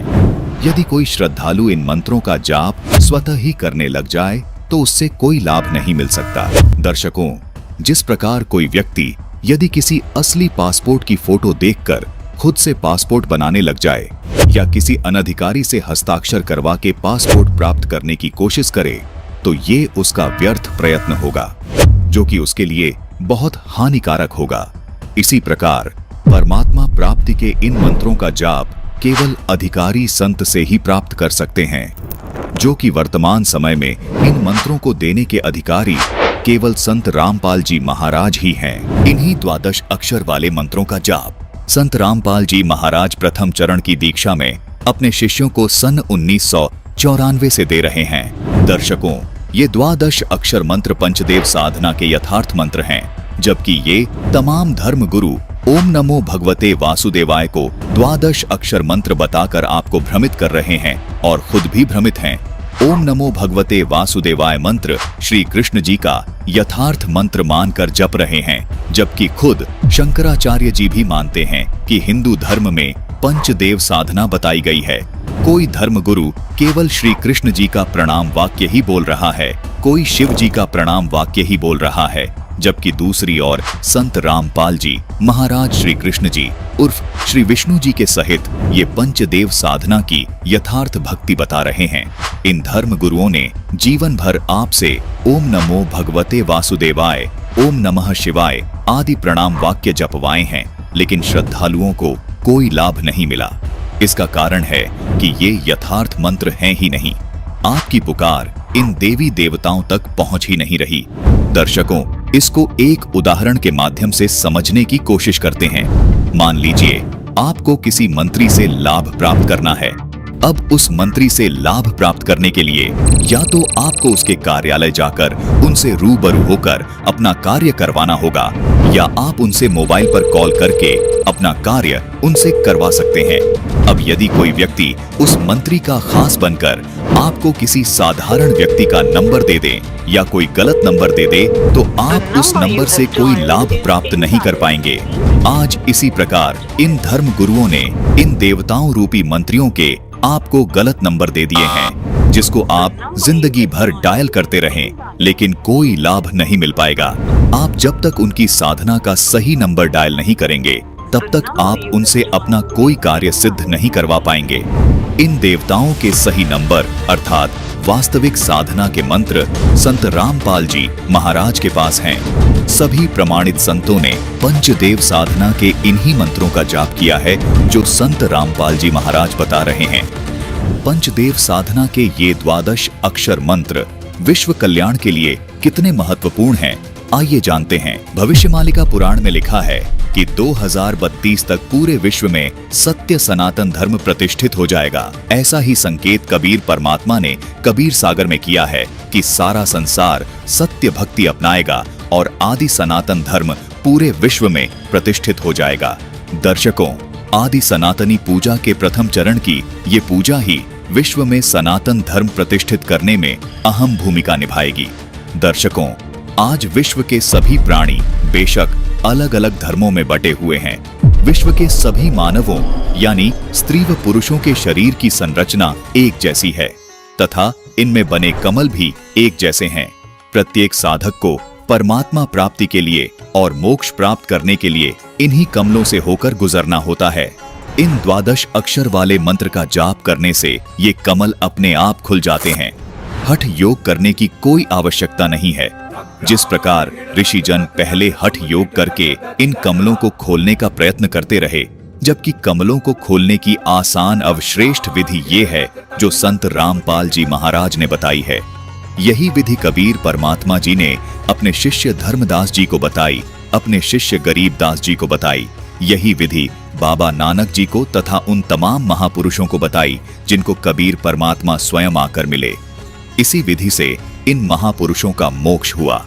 इन सभी महापुरुषों ने अपने ग्रंथों में इस 12 अक्षर मंत्र को लिपिबद्ध कर दिया था, जिसका प्रमाण आपको संत रामपाल जी महाराज ने प्रमाणित करके दिखा दिया है। दर्शकों, विचारणीय विषय ये भी है कि यदि आज के वर्तमान धर्म गुरुओं के अनुसार यदि भक्ति साधना की जाए तो विश्व कल्याण नामुमकिन है, क्योंकि जो साधना मुस्लिम धर्म में बताई जा रही है वो हिंदू धर्म में तथा अन्य धर्मों में नहीं बताई जा रही। इसका मतलब हिंदू समाज का तथा अन्य धर्मों के लोगों का मोक्ष होना असंभव है। इसी प्रकार जो साधना हिंदू धर्म के धर्मगुरु बता रहे हैं वो साधना मुस्लिम धर्म व अन्य धर्मों में नहीं बताई जा रही। इसका मतलब मुस्लिम समाज के लोगों का तथा अन्य धर्मों के लोगों का मोक्ष होना असंभव है। वास्तव में सच तो ये है दर्शकों कि किसी भी धर्म के धर्मगुरुओं के पास विश्व कल्याण का तथा पूर्ण मोक्ष मार्ग का यथार्थ भक्ति का 12 अक्षर मंत्र नहीं है। केवल संत रामपाल जी महाराज ही विश्व में एकमात्र ऐसे संत हैं जो विश्व के संपूर्ण मानव समाज के लिए सभी धर्म ग्रंथों में प्रमाणित भक्ति को पूरे मानव समाज के लिए दे रहे हैं। इसी भक्ति से संपूर्ण मानव समाज का कल्याण हो सकता है। जैसे कबीर जी ने सभी धर्मों की पुण्य आत्माओं को ये सत भक्ति देकर मोक्ष प्रदान किया था, ठीक वैसे ही आज संत रामपाल जी महाराज हर धर्म के धार्मिक लोगों को ये यथार्थ भक्ति प्रदान करके मोक्ष का अधिकारी बना रहे हैं। ये पंचदेव समान रूप से विश्व के सभी प्राणियों के शरीर में बने इन कमलों में विद्यमान हैं। इन पंचदेव को प्रसन्न करने का तथा पूर्ण लाभ प्राप्त करने का ये एकमात्र 12 अक्षर मंत्र है जो जाप करने का है। संत रामपाल जी महाराज इस 12 अक्षर मंत्र का जाप दिन में कम से कम 108 बार अपने शिष्यों को जपने का निर्देश देते हैं, जो विश्व में केवल एकमात्र संत रामपाल जी महाराज ही दे रहे हैं। संपूर्ण विश्व के प्राणी इस 12 अक्षर मंत्र की जब साधना करेंगे तो चारों ओर खुशहाली और भाईचारा कायम होगा। पूरा विश्व एक हो जाएगा और आदि सनातन धर्म पूरे विश्व में प्रतिष्ठित हो जाएगा।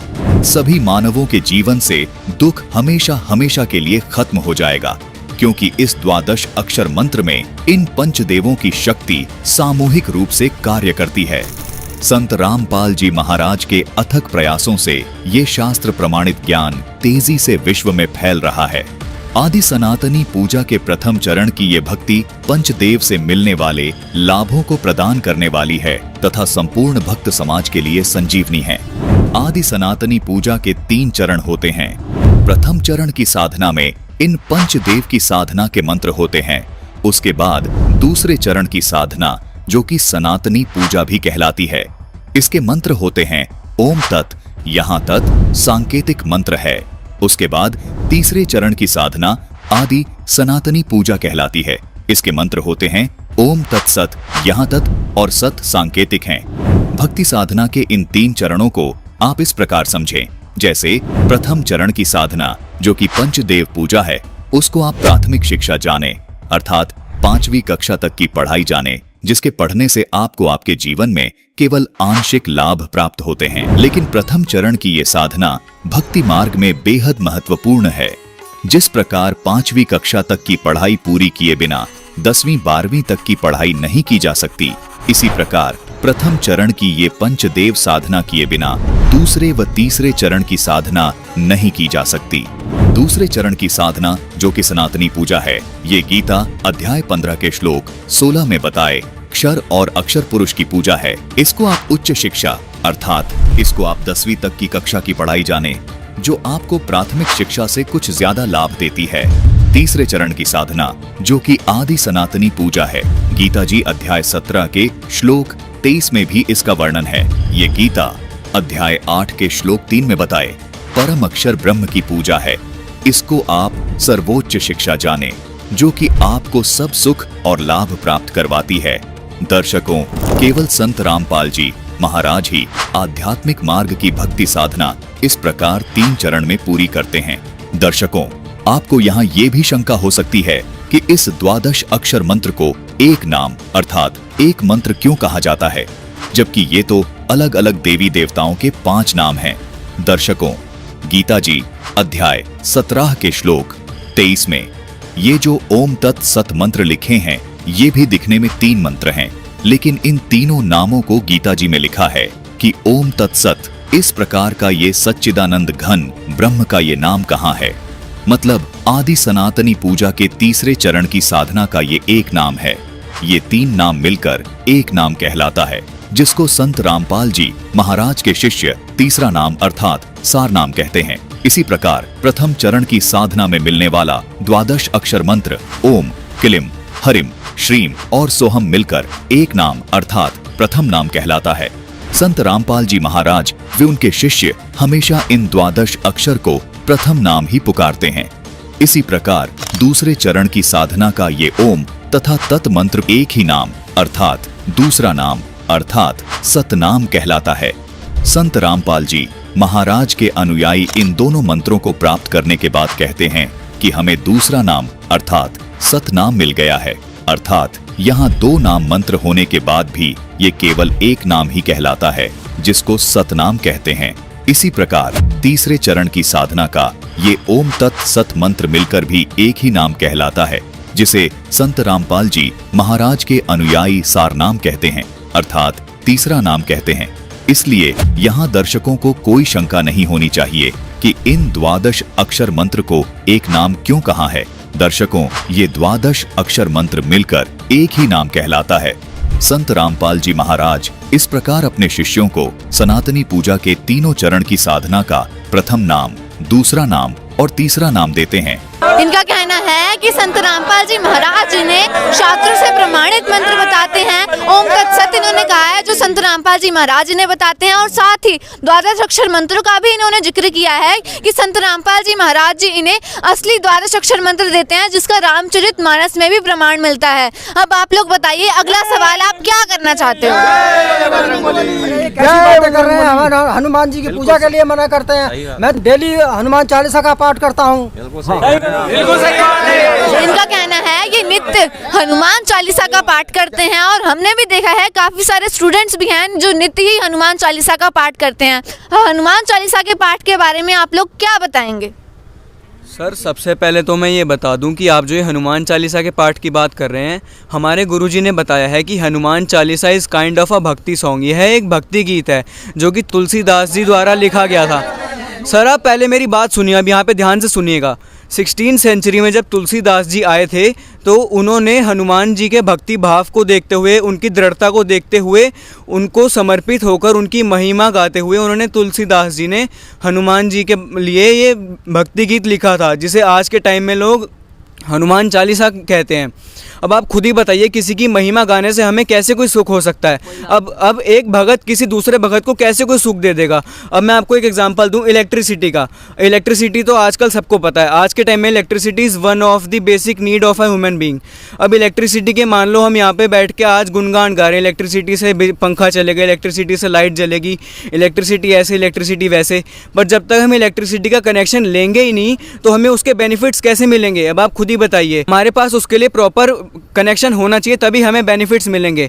अब जैसे हनुमान जी ने जो पूर्ण परमात्मा की शास्त्र अनुकूल भक्ति करी है, हमें भी वही शास्त्र अनुकूल भक्ति करनी होगी उस पूर्ण परमात्मा की, ताकि हमें लाभ प्राप्त हो और हमें मोक्ष प्राप्त हो। और आज के टाइम में वह शास्त्र अनुकूल भक्ति सिर्फ हमारे गुरुजी संत रामपाल जी महाराज ही बताते हैं। यहाँ पर दर्शकों, संत रामपाल महाराज जी के अनुयायियों ने कहा है कि हनुमान चालीसा जो है वो एक भक्ति गीत है। हनुमान जी के लिए समर्पित जो तुलसीदास जी ने लिखा था वो भक्ति गीत इन्होंने बताया है, और भक्ति गीत से जो हमारे जीवन में सुख सुविधाएं ना प्राप्त हो सकती हैं और ना ही मोक्ष मिल सकता है। वास्तविक में जिनका कहना है कि संत रामपाल जी महाराज जिन्हें शास्त्र अनुसार भक्ति बता रहे हैं, जिससे लाभ भी मिलते हैं और इन्हें सर्व सुख सुविधाएं भी मिलती हैं। जी, अगला सवाल क्या है आपका? ये पता नहीं कितनी गलत बातें कर रहे हैं महंत जी, ये जानते नहीं कि ये कितनी उल्टी बातें कर रहे हैं। कि इन्हें ये नहीं पता कि बालाजी के 40 दिन के 40 व्रत रखने से कितने लाभ होते हैं? हमें सुख मिलता है, दीर्घ आयु होती है। इस व्रत में हम प्रातः उठकर जलपान करते हैं और फिर फलाहार करते हैं, इसके साइंटिफिक बेनिफिट्स भी हैं। ये बात आपको कैसे नहीं पता है?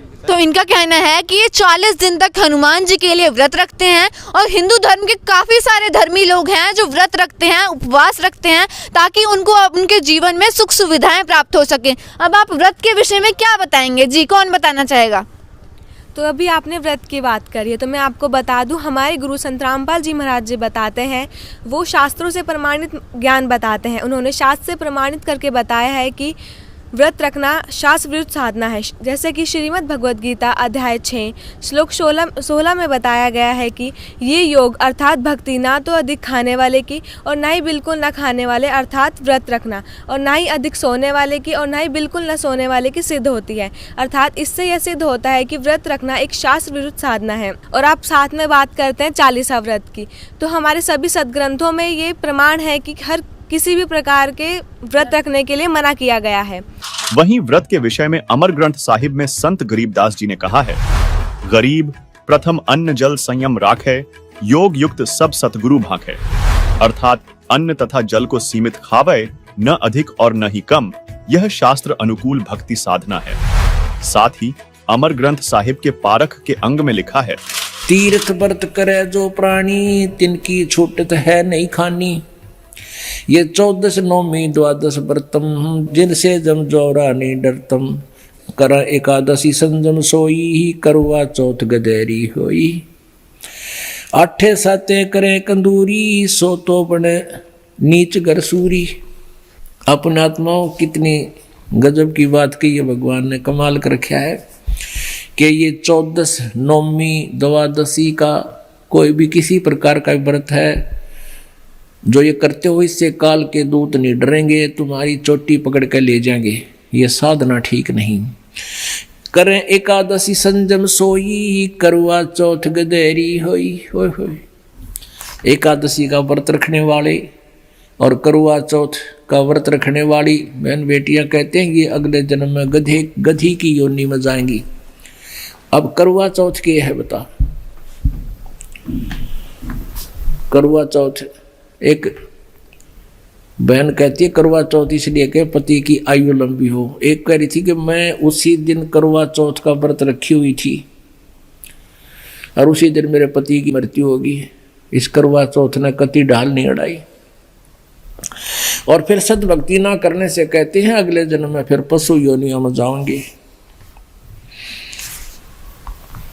आन धर्म जो मन बसै कोई करो नर नार, गरीबदास जिंदा कहे वो जासी यम द्वार। आन धर्म जो मन बसे, आन धर्म, धर्म में धार्मिक पूजाएं, एक परमेश्वर को छोड़कर जो और साधनाएं मन में बसाए बैठे हैं, चाहे कोई करो नर नार, स्त्री करो चाहे पुरुष करो। गरीबदास जी कह रहे हैं परमात्मा जिंदा रूप में धर्मदास जी को कह रहे हैं वो जागा काल के द्वार, यम द्वार, नरक में जाओगा। कहे जो करवा चौथ कहानी, तास गधेड़ी निश्चय जानी। अब करवा चौथ को जो कहानी सुनाते हैं ना, कई अनपढ़ माई रखा करती व्रत करवा चौथ का रखते हैं अभी, लेकिन हमारे भक्त नहीं रखते। और वो किसी ने बुला कर न्यू कहा करती बेटी या कहानी पढ़ कर सुनाइए करवा चौथ की। अब परमात्मा कहते हैं जो करवा चौथ का व्रत रखे वह भी गधी बने, और जो उसने कहानी सुनाओगी वह भी उसी कैटेगरी में होगी। इसके अलावा संत गरीबदास जी ने अमर ग्रंथ साहिब के सुमरण के अंग में कहा है, गरीब कोटिक तीर्थ व्रत करे, कोटि गज करे दान, कोटि अश्व बिपरौं दिए, मिटे न खेंचा तान।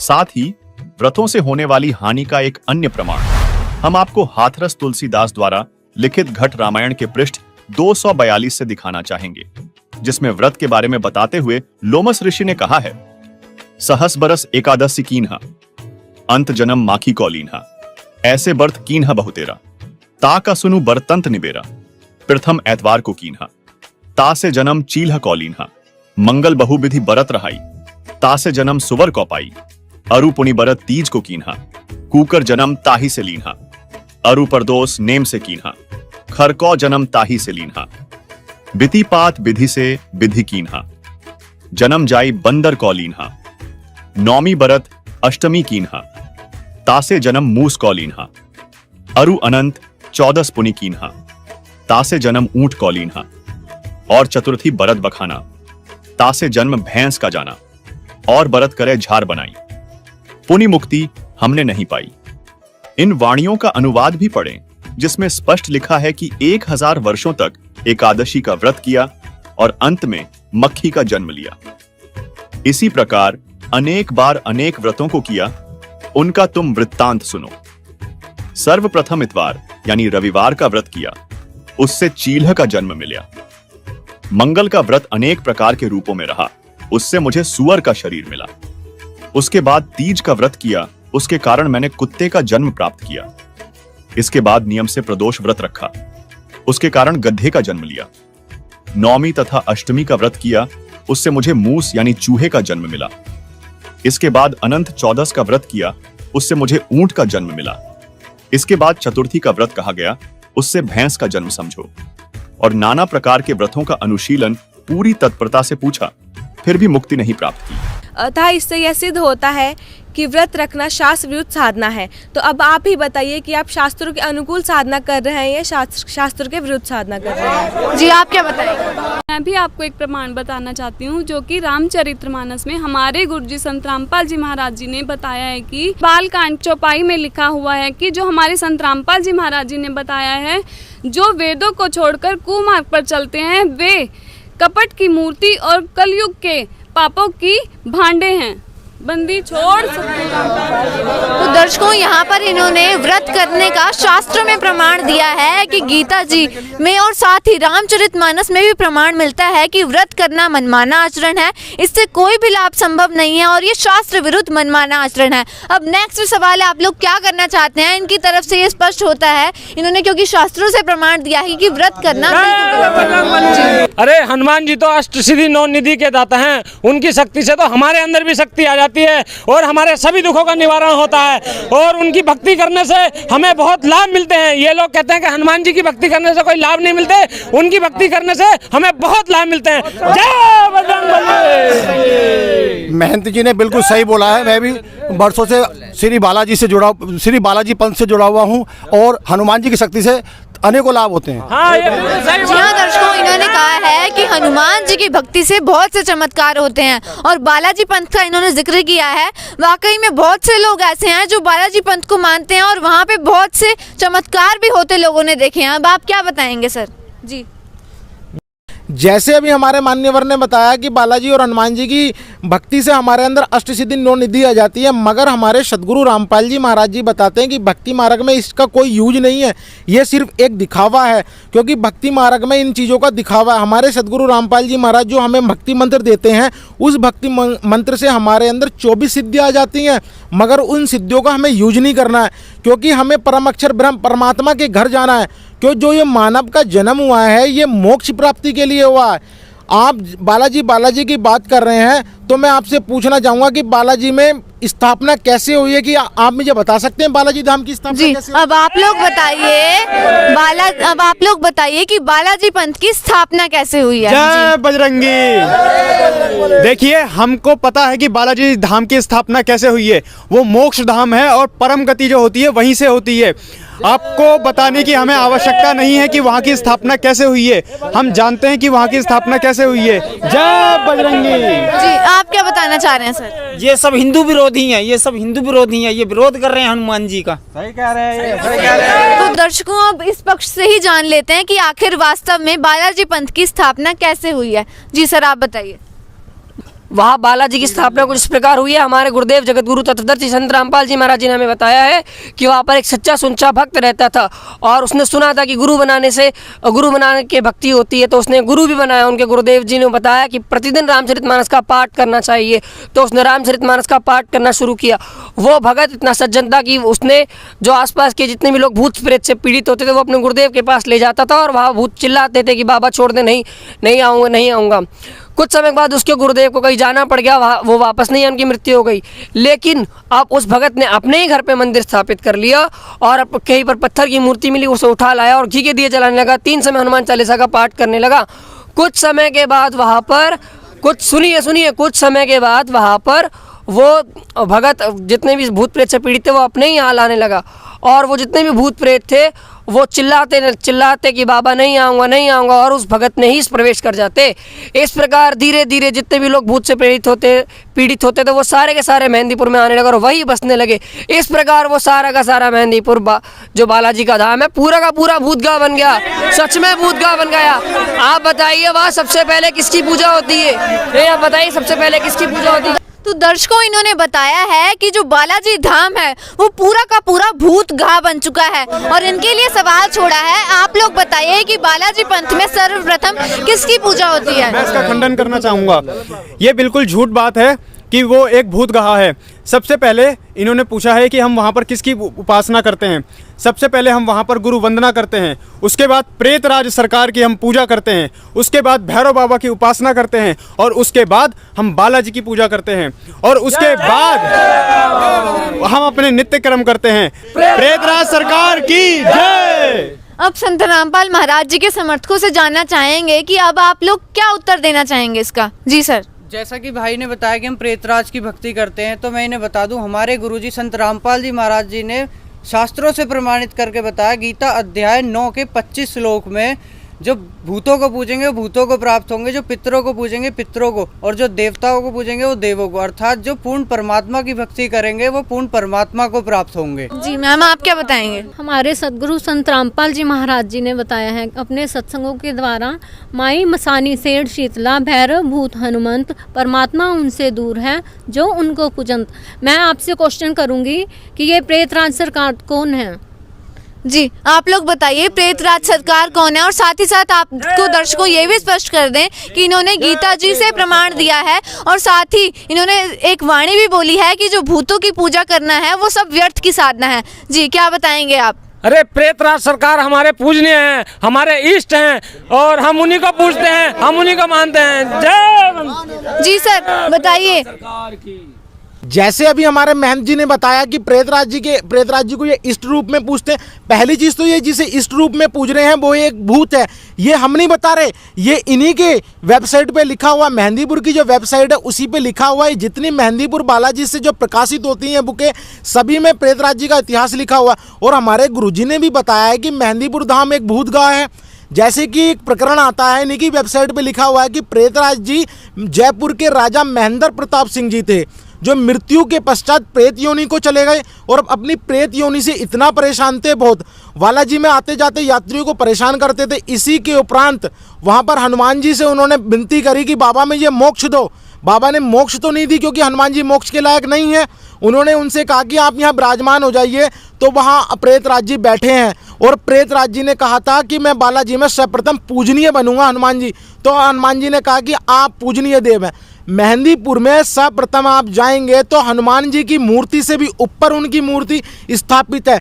सर्वप्रथम वहाँ जितने भी यात्रीगण जाते हैं दर्शनार्थ के लिए, प्रेतराज जी के चरणों में पहले भोग लगाते हैं उड़द और चावल और बूरा का। पहली चीज तो इससे सिद्ध होता है कि वहां पर शास्त्र विरुद्ध साधना के साथ ही साथ अन्न का सबसे ज्यादा अपमान होता है, क्योंकि परमात्मा अपनी सूक्ष्म वेद की वाणी में बताते हैं अंजल साहिब रूप है। आप उस साहिब का उस धाम पे अपमान कर रहे हैं तो आप उस धाम से, वहाँ के भगवानों से आप ये चाहते हैं कि वो आपको मोक्ष दे देंगे। पहली चीज तो मैं आपसे बताना चाहूंगा, ना तो अभी हनुमान जी का मोक्ष हुआ है ना प्रेतराज जी का मोक्ष हुआ है। आपकी सारी पूजा विधि शास्त्रों के विरुद्ध है मान्यवर। जो आप पूजा पाठ कर रहे हैं, सारी भूत पूजा कर रहे हैं, इससे आपका मोक्ष नहीं होगा मान्यवर। आपके मानने या ना मानने से फर्क नहीं पड़ता, क्योंकि हमारे सभी धर्मशास्त्र बता रहे हैं। जैसे मैं आपको एक प्रमाण देना चाहूंगा, श्रीमद् गीता में अध्याय नंबर 18 के श्लोक नंबर 62 में भगवान बता रहे हैं, हे अर्जुन तू उस पूर्ण परमेश्वर की शरण में जा जिसकी शरण में जाने के बाद तुझे सर्व सुख और परम शांति मिलेगी। मैं आपको बताना चाहूंगा हमारे धर्मशास्त्र तो कुछ और बता रहे हैं और आप जो साधना कर रहे हैं वो व्यर्थ है। इससे आपका मोक्ष संभव नहीं है। तो दर्शकों, यहाँ पर संत रामपाल महाराज जी के अनुयायियों ने शास्त्रों से ये प्रमाणित करके बताया है कि जो भूत पूजा है वो व्यर्थ की साधना है। अब आप लोग क्या बताएंगे? अरे ये कैसी बातें कर रहे हैं। मैं तो खुद बालाजी की गद्दी पे बैठता हूँ और मेरे को वहाँ जो शक्ति आती है, वहाँ कितने भूतों से परेशान लोग आते हैं, मैं उन सबके भूतों को दूर करता हूँ। और ये कैसी बातें कर रहे हैं। जय बाजरंगबली। दर्शकों, यहाँ पर ये बालाजी के जो महंत हैं, इनका कहना है कि ये खुद बालाजी की गद्दी पर बैठते हैं और आज भारत में भी ऐसे बहुत से महंत हैं जो ऐसे चमत्कार और कार्य किया करते हैं। अब संत रामपाल जी के समर्थकों से जानना चाहेंगे, आप क्या बताएंगे इस विषय में? मैं आपको महंत जी बताना चाहूँगा, जो आप ये कृत कार्य कर रहे हैं ना, इन कार्य को मैं करके छोड़ चुका हूँ। सूक्ष्म वेद की एक वाणी है कि पीछे लगा जाऊँ था लोक वेद के साथ, रास्ते में सदगुरु मिले और दीपक दे दिया हाथ। जब मेरे परमात्मा ने मेरे ज्ञान के चक्षु बना दिए ना, तो मुझे ये अमृत ज्ञान समझ में आया। जो आज कार्य आप कर रहे हैं ना, मैं 20 साल तक महंत की गद्दी पे विराजमान रहा हूँ। शिव शक्ति बालाजी दरबार में मैंने खुद गद्दी लगाई है। जो आप ये कार्य कर रहे हैं सब ये व्यर्थ है। आप जिन शक्तियों से आप सोच रहे हैं कि हमारे मनोकामना पूर्ण हो रही है, हमारे साथ बाबा का आशीर्वाद है, जिस दिन आपकी बैटरी खत्म हो जाएगी ना, उस दिन इस चीज़ का आपको पता चलेगा। जब तक मेरे पुण्य चल रहे थे तो मुझे बालाजी महाराज लाभ दे रहे थे। जब मेरे, आप इस चीज को धैर्य पूर्वक सुनिए, ये हो सकता है भविष्य में आपके साथ भी घटना घटित हो। आप सुनिएगा इस चीज को, रिएक्शन मत करना कोई भी, क्योंकि मैं आपको बताना चाहूँगा जब तक बैटरी चलती है तब तक तो पुण्य होते हैं। मेरे को भी ऐसे ही लग रहा था, मैं जिसको स्पर्श कर दिया करता था उसको अनेकों लाभ मिल जाते थे। और जब मेरे को जरूरत पड़ी, असलियत में मेरे को जब जरूरत पड़ी बाबा की, तो बाबा नहीं आए। उस समय मैं हार गया और टूट गया। तब मैंने उस आदि राम को पुकारा, तब मुझे परम अक्षर ब्रह्म पूर्ण परमात्मा कबीर साहिब का ज्ञान मिला और सदगुरु रामपाल जी महाराज ने मुझे अपनी शरण में लिया। मैं आपको और राज जी की जय हो। और अभी मेहनत की बात चल रही है, इतने मेहनत इस संसार में हो चुके हैं। और आपको मेहनत जी एक बात बोलना चाहूंगा, बुरा लगे तो माफ करना और सच्ची जरूर है।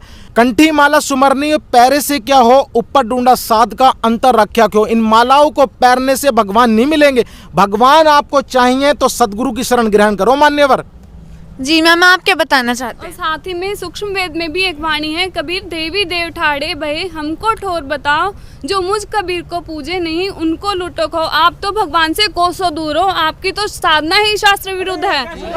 तो दर्शकों, यहाँ पर संत रामपाल जी के अनुयायियों ने बहुत से प्रमाण दे दिए हैं और ये बताया है कि जो बालाजी पंथ का जो चला हुआ जो पूजा क्रिया कर्म है वो सब व्यर्थ का है और इनसे इन्हें भी कोई भी लाभ नहीं हुआ। अब आप लोग बताइए क्या कहना चाहेंगे? व्यर्थ की बातें कर रहे हैं। हनुमान जी तो शिव जी के 11वें रुद्र अवतार है और शिव जी तो अजर अमर है।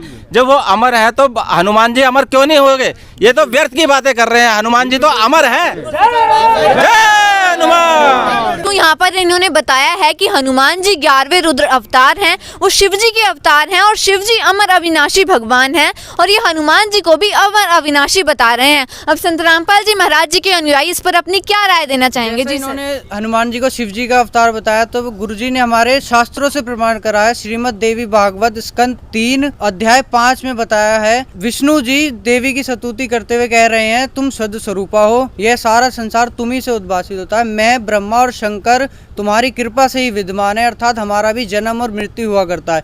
तो मैं इनसे पूछना चाहूँगा, जब शिव जी का ही जन्म मृत्यु हो रहा है तो उनके अवतार कैसे जन्म मरण के चक्कर में नहीं है, वो कैसे अमर है, बताइए आप।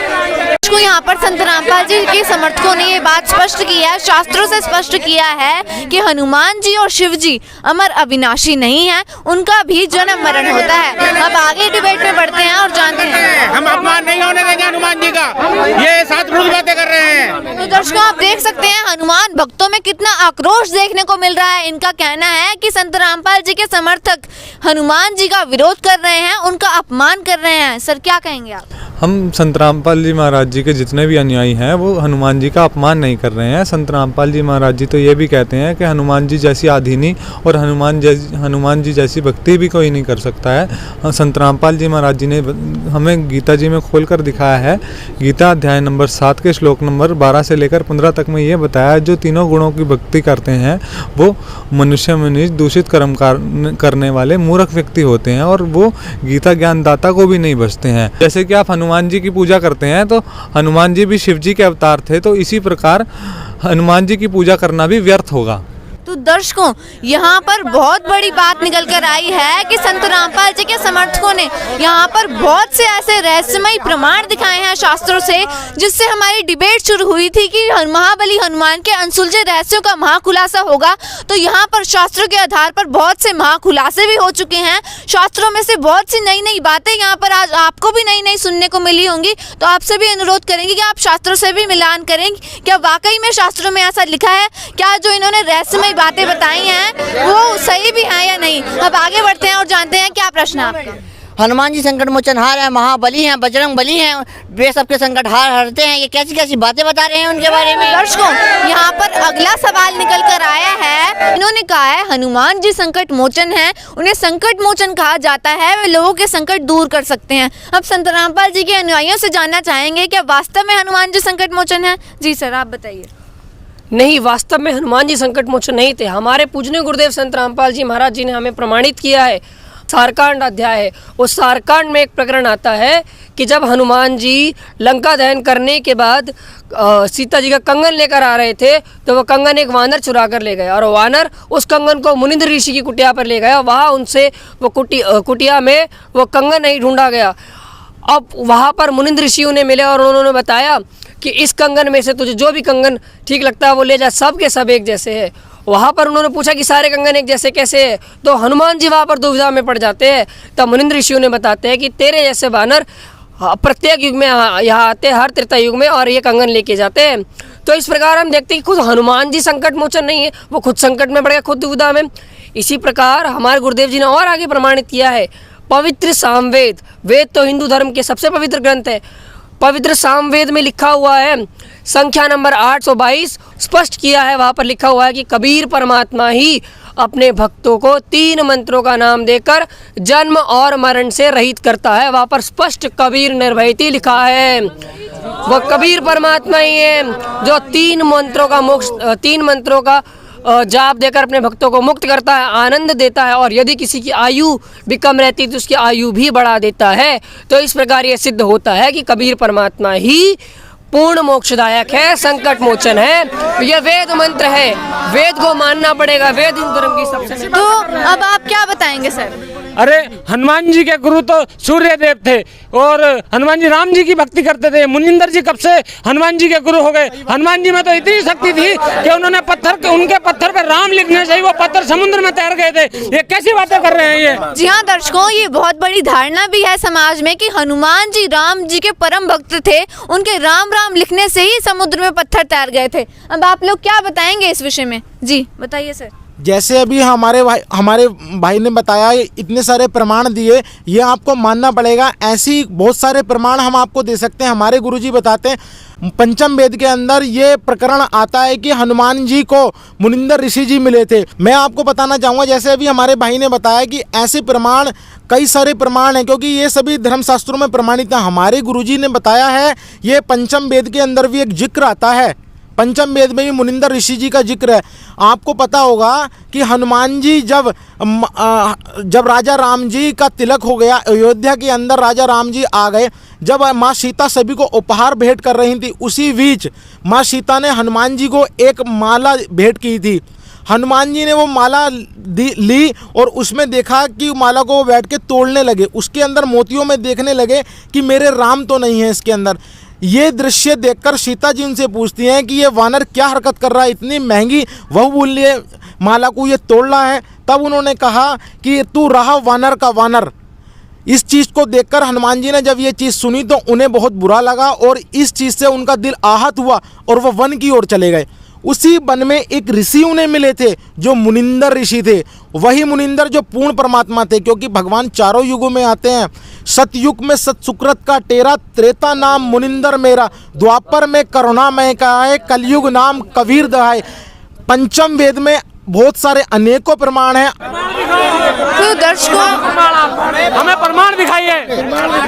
दर्शकों, इनका कहना है कि इन्हें साक्षात प्रमाण देखने हैं कि ऐसा शास्त्रों में कहाँ पर लिखा है कि हनुमान जी को मुनिंदर ऋषि जी मिले थे। तो सर, हम आपसे जानना चाहेंगे कि आप हमें, हमारे पास शास्त्र विद्यमान है, आप शास्त्रों में ही दिखाइए कि ऐसा कहाँ पर लिखा है। तो दर्शकों, एक बार फिर पवित्र शास्त्रों के आधार पर महा खुलासा होने जा रहा है।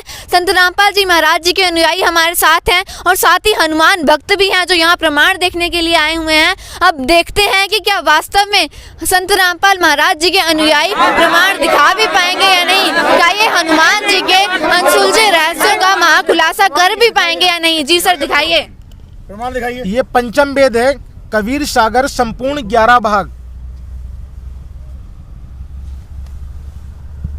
इसके अंदर हनुमान बोध आता है एक प्रकरण। ये देखिए हनुमान बोध, इसकी ये वाणी आप देखिए। कहे कबीर सुनो धर्मनी आई, त्रेता युग हम हनुमंत चिताई। त्रेता युग में आए थे मुनिंदर ऋषि जी, त्रेता युग में आए थे, हनुमंत को चिताए थे। सेतु बंद रामेश्वर हम गऊ, तवहाँ पहुँच हम मुनिंदर कहू। त्रेता युग में सेतु जो बना था वो मुनिंदर भगवान की कृपा से बना था। ये प्रमाण आपको पंचम वेद, सूक्ष्म वेद में मिल जाएगा। आपको आगे एक और प्रमाण दिखाते हैं जो हमारे सदगुरु रामपाल जी महाराज जी ने हमें बताया है। यहाँ देखिए चौपाई है, हनुमान जी कह रहे हैं कि समरथ को स्थान अब मुँह को दहु बताए, कौन जगत में वह रहत है सो मुनि कहु समझाए। हनुमान जी खुद कह रहे हैं मुनिंदर ऋषि जी, वो समरथ कौन से लोक में रहता, अब मुनि जी मुझे बता दो, अधीन होके पूछ रहे हैं। आगे मुनि जी बता रहे हैं, आप देखिएगा। हमारे सदगुरु रामपाल जी महाराज जी ने ये हमें बताया है। ओह स्वामी में सब विधि जानी, तुम ही समरथ तुम ही ज्ञानी। वहाँ देखो हनुमान जी खुद कह रहे हैं, हनुमान वचन है, हनुमान जी वो स्वीकार कर रहे हैं कि आप ही समरथ हैं, आप ही ज्ञानी हैं। आगे बता रहे हैं, दर्शन दे मुनिंदर तुम मोको किया सनात, भो सागर से ले चलो केस पकड़ गई हाथ। हनुमान जी आधीन है लीनो सहज को पान, जब मुनिंदर शिष्य किया दे समरथ का ज्ञान। देखिए साक्षात प्रमाण है, हनुमान जी को पान परवाना दिया मुनिंदर ऋषि जी ने। मुनिंदर ऋषि जी ने हनुमान जी को दीक्षा दी और हनुमान जी उनके गुरु हुए। आगे एक और प्रमाण है, आप देखिएगा। अभी आपने बोला था कि रामचंद्र जी की भक्ति करते थे, रामचंद्र जी की भक्ति नहीं करते थे मान्यवर। हमारे सदगुरु रामपाल जी महाराज जी ने हमें बताया है, आप देखिए इस पंचम वेद में। हनुमत कहे साहिब सुनो तुम हो दीन दयाल, तुम समान रघुपति नहीं काटे यम के जाल। एक बार पुनः सुनिएगा आप इस चीज को। हनुमत कहे साहिब सुनो तुम हो दीन दयाल, तुम समान रघुपति नहीं काटे यम को जाल। रघुपति भी नहीं थे उस पूर्ण परमात्मा कबीर साहिब के सामने। ये देखिए, ये पूर्ण परमात्मा कबीर साहिब की महिमा है। ये पंचम वेद है, प्रत्यक्ष को प्रमाण आप देख सकते हैं। ये हमारे सदगुरु रामपाल जी महाराज जी ने हमें सारे धर्मशास्त्रों में से प्रमाणित करके बताया है कि संत रामपाल जी महाराज ने वो पूर्ण परमात्मा कोई और है। देखिए हमारे पूजनीय गुरुदेव संत रामपाल जी महाराज जी ने हमें पवित्र रामचरितमानस से भी प्रमाण दिया है। देखिएगा, ये गीता श्री रामचरितमानस टीकाकार हनुमंत प्रसाद पोद्दार जी। देखिएगा, ये गीता प्रेस गोरखपुर से प्रकाशित है। ये इनके फ़ोन नंबर और ये फैक्स।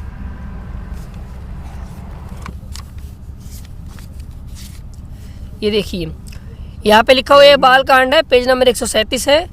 यहाँ पर दुआ संख्या 145 के बाद वाणी नंबर 1 है। सुन सेवक सुरतरु सुरधेनु विधि हरिहर बंदित पद रेणु सेवक सेवत सुलभ सकल सुखदायक प्रंदपाल सचराचर नायक। यहाँ पे ध्यान से देखिएगा, यहाँ पे अर्थ किया है इन्होंने ही किया है। हे प्रभु, ये यहाँ पर भगवान जो पूर्ण परमात्मा है उसकी वंदना करते हुए कहा जा रहा है कि हे प्रभु सुनिए, आप सेवकों के लिए कल्प वृक्ष और कामधेनु हैं। आपकी चरण रज की ब्रह्मा विष्णु जो भगवान राम बनकर आए, शिव जी भी वंदना करते और शिव जी भी वंदना करते जिनके अवतार आप हनुमान जी को बता रहे हैं, वे उस पूर्ण परमात्मा के चरण रज की वंदना भी करते, चरण रज की भी वंदना करते। ये देखिए प्रमाण, आप सेवा करने में सुलभ है तथा सब सुखों के देने वाले है। आप शरणागत के रक्षक और जड़ चेतन के स्वामी। ये इससे स्पष्ट होता है कि वह पूर्ण परमात्मा ब्रह्मा विष्णु और शिव से भी सर्वोपरि है। ऐसे एक और प्रमाण देखिए आप यहाँ पर, पेज नंबर 136 है, वाणी नंबर 3।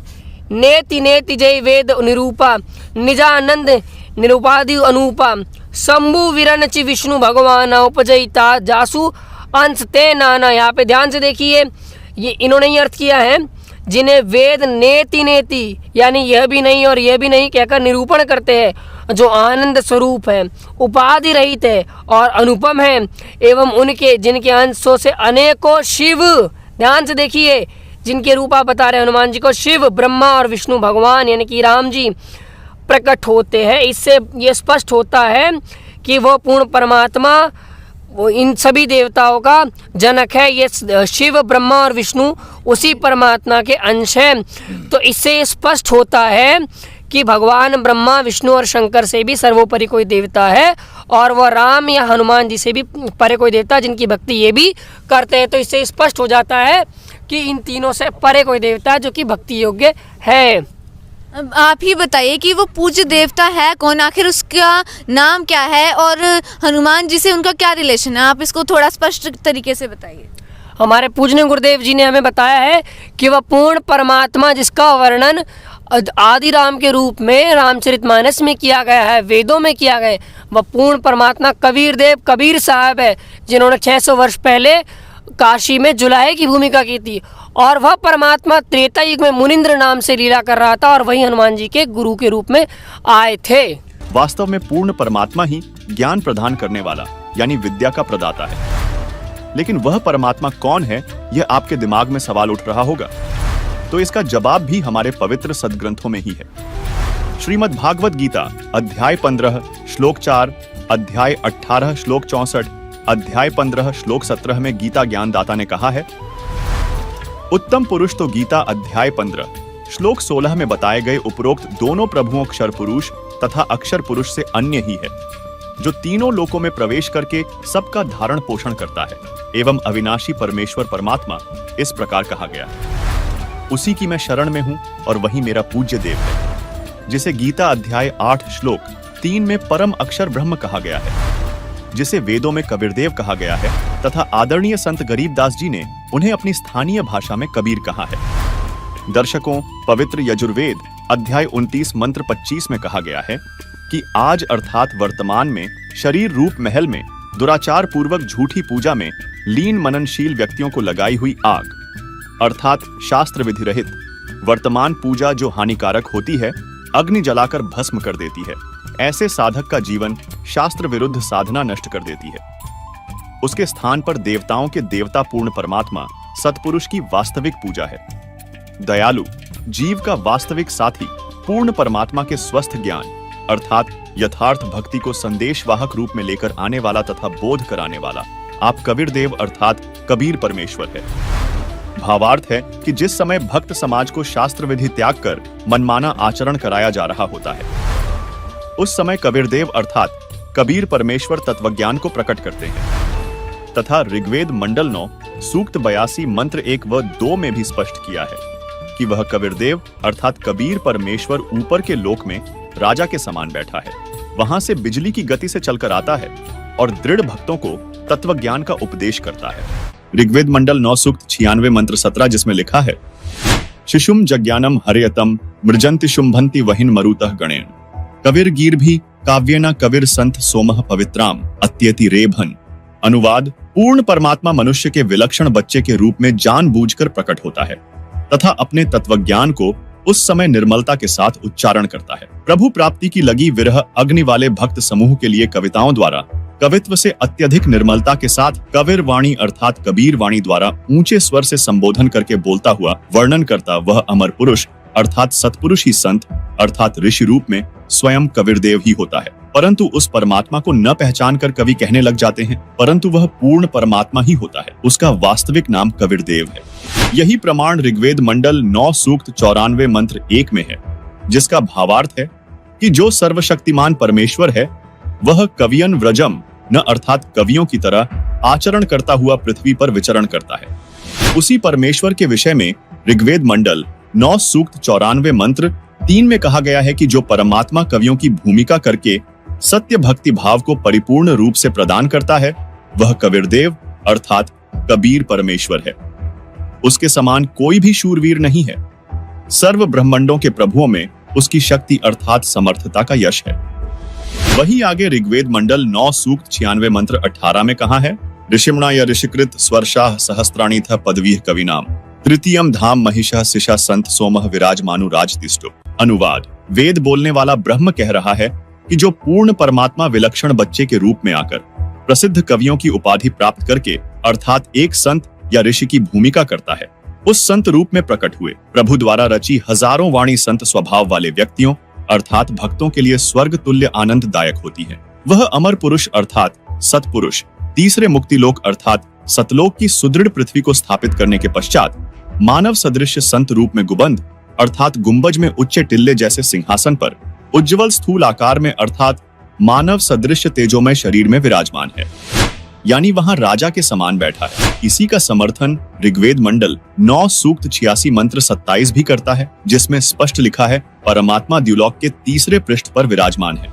वहीं ऋग्वेद मंडल 9 सूक्त 54 मंत्र 3 में भी स्पष्ट है कि वह अमर परमेश्वर सूर्य के समान सर्व को पवित्र करता हुआ सर्व ब्रह्मांडों के ऊर्ध्व अर्थात ऊपर बैठा है, तथा ऋग्वेद मंडल 9 सूक्त 82 मंत्र 1 में स्पष्ट है कि परमात्मा राजा के समान दर्शनीय है। दर्शकों, हम सभी अब तक काल के एक ब्रह्मांड में बने 3 लोक स्वर्गलोक, पृथ्वीलोक और पाताल लोक से परिचित हैं, जबकि ऋग्वेद मंडल 9 सूक्त 96 मंत्र 18 में तीसरे धाम सतलोक को कहा है। जैसे एक ब्रह्म का लोक जो 21 ब्रह्मांड का क्षेत्र है, दूसरा परब्रह्म का लोक जो 7 संख ब्रह्मांड का क्षेत्र है, तीसरा परम अक्षर ब्रह्म अर्थात पूर्ण ब्रह्म का सतलोक है जो असंख्य ब्रह्मांडों का क्षेत्र है। क्योंकि पूर्ण परमात्मा ने सतलोक में सतपुरुष रूप में विराजमान होकर नीचे के लोकों की रचना की है, इसलिए ऋग्वेद मंडल नंबर 9 सूक्त 96 मंत्र 18 में नीचे के ब्रह्म और परब्रह्म के लोकों की गणना करते हुए तीसरा धाम सतलोक को कहा है। दर्शकों, वेदों के उपरोक्त मंत्रों से स्पष्ट होता है कबीरदेव पूर्ण परमात्मा है, जिसे हम अपनी बोलचाल की भाषा में कबीर साहिब कहते हैं। वह कबीर परमात्मा एक संत रूप में प्रकट होता है और कबीर वाणी अर्थात दोहों लोकोक्तियों के माध्यम से अपना तत्वज्ञान प्रदान करता है, जिससे एक प्रसिद्ध कवि भी कहलाता है, लेकिन वह होता है परमात्मा। दर्शकों, इसी का प्रमाण देते हुए आदरणीय संत गरीबदास जी महाराज कहते हैं कि जाके अर्ध रूम पर सकल पसारा ऐसा पूर्ण ब्रह्म हमारा, गरीब अनंत कोटि ब्रह्मांड का एक रति नहीं भार। सतगुरु पुरुष कबीर हैं कुल के सृजनहार। गरीब परमेश्वर एक कबीर है दूजा नहीं आधार। दास गरीब सकल सृष्टि का यों ही सृजनहार। इसी का प्रमाण आदरणीय दादू जी देते हैं कि जिन मोको निज नाम दिया सोई सतगुरु हमार। दादू दूसरा कोई नहीं कबीर सृजनहार। इसी से संबंधित नानक जी की वाणी श्री गुरु ग्रंथ साहिब के पृष्ठ 731 पर अंकित है। अंधुला नीच जात परदेसी खिन आवे तिल जावे, ताकी संगत नानक रहिंदा क्यों कर मूड पावे।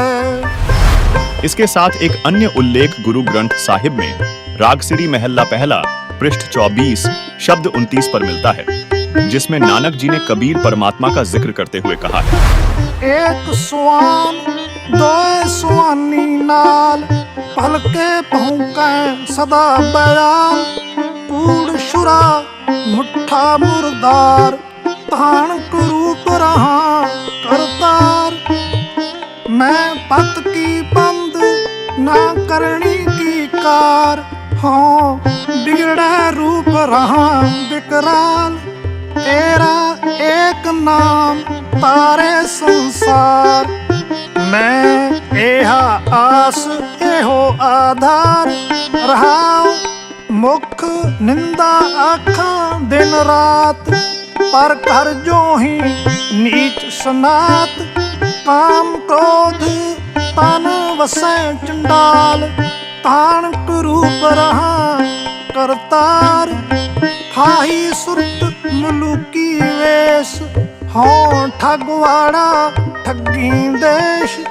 खरा सियाणा बहुता पार, तान रूप रहा करतार। मैं कीता ना जाता हराम खोर, हाँ क्या मोह देसा दुष्ट चोर।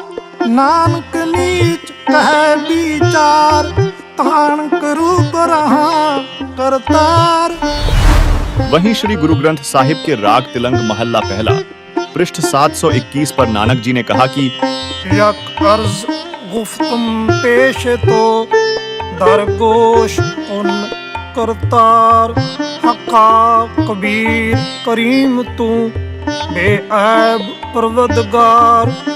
दुनिया मुकाम फानी तहकीक दिल दानी। मम सर मुए अजराइल गिरफ्ता, दिल हेच नादानी। रहा जान पिसर पदर बिरादरा, कस नेस दस्तंगीर। आखिर व्यफ्तम कस नदार्द, चूं शवद तकबीर। शब रोज घश्तम दर हवा, कर देम बदी ख्याल। घाहे नाने की कार करदम, मम ई चिनी अहवाल। बदबख्त हम चो बखील गाफिल, बेनजर बेबाक। नानक बगोयद जंतुरा, तेरे चाकरा पाखाक। अर्थात हे शब्द स्वरूपी करता, अर्थात शब्द से सर्व सृष्टि के रचनहार निर्गुणी संत रूप में आए दयालु सत कबीर, आप निर्विकार परमेश्वर हैं। आपके समक्ष अर्थात आपके द्वार पर पूरी तरह जानकर एक हृदय से विशेष प्रार्थना है कि हे महबूब, यह संसार रूपी ठिकाना नाशवान है। जीव के शरीर त्यागने के पश्चात अजराइल नामक फरिश्ता यमदूत बेरहमी के साथ पकड़कर ले जाता है। उस समय कोई साथी व्यक्ति जैसे बेटा पिता भाई चारा साथ नहीं देता।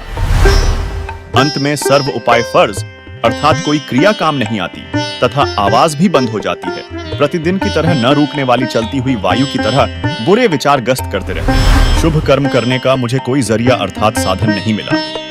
ऐसे बुरे समय में हमारे जैसे नादान लापरवाह भक्ति और भगवान का वास्तविक ज्ञान न होने के कारण ज्ञान नेत्रहीन था तथा ऊवा बाई का ज्ञान कहता था। नानक जी कह रहे हैं कि हे कबीर परमेश्वर, आपकी कृपा से आपके सेवकों के चरणों की धूल डूबता हुआ बंदा पार हो गया। दर्शकों, इन सभी प्रमाणों से स्पष्ट होता है कि परम अक्षर ब्रह्म अर्थात पूर्ण ब्रह्म वास्तव में कबीर परमेश्वर जी हैं और यही हमारे लिए पूजा योग्य है।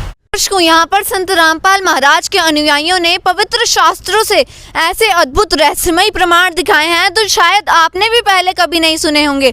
और साथ ही जैसा कि हमारे इस प्रोग्राम की शुरुआत हुई थी कि महाबली हनुमान के अनसुलझे रहस्यों का महाखुलासा होगा, तो वो महाखुलासा यहाँ पर हो चुका है। अब हम आपसे जानना चाहेंगे कि जो साक्षात प्रमाण आपने यहाँ देखे हैं रामचरितमानस के, वो देखकर आप क्या कहना चाहेंगे, आपका क्या रिव्यू है? हम इनसे एग्री नहीं है। हम अपने जो घर में वेद शास्त्र पढ़े हैं हम उनसे जाकर मिलान करेंगे, तभी हम कुछ निर्णय लेंगे।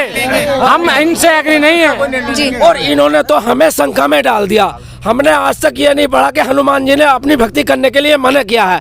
अब हम अपने घर जाएंगे और अपने ग्रंथों से ये प्रमाण मिलाएंगे, तब हम विचार करेंगे। ये पता नहीं कहाँ से लाएंगे। जी हाँ दर्शकों, आपसे भी अनुरोध करेंगे कि आप भी घर जाके अवश्य क्रॉस चेक करें कि जो संत रामपाल महाराज के अनुयायियों ने अद्भुत प्रमाण दिखाए हैं वो वाकई में पवित्र शास्त्रों से मिलान होते हैं भी या नहीं। जैसा कि महाबली हनुमान के भक्तों ने कहा है कि ये क्रॉस चेक करेंगे, तो आपसे भी अनुरोध है कि आप भी क्रॉस चेक करें, क्योंकि ऐसे न्यूज़ का यही उद्देश्य रहा है, सच जो आप जानना चाहते हैं। तो आपसे भी अनुरोध है कि आप भी पवित्र शास्त्रों से अवश्य मिलान करें, क्योंकि अध्यात्म के मार्ग में शास्त्र ही वो शस्त्र हैं जो सही और गलत का निर्णय कर सकते हैं। क्योंकि आज के इस विशेष प्रोग्राम में महाबली हनुमान के अनसुलझे रहस्यों का महाखुलासा हुआ है।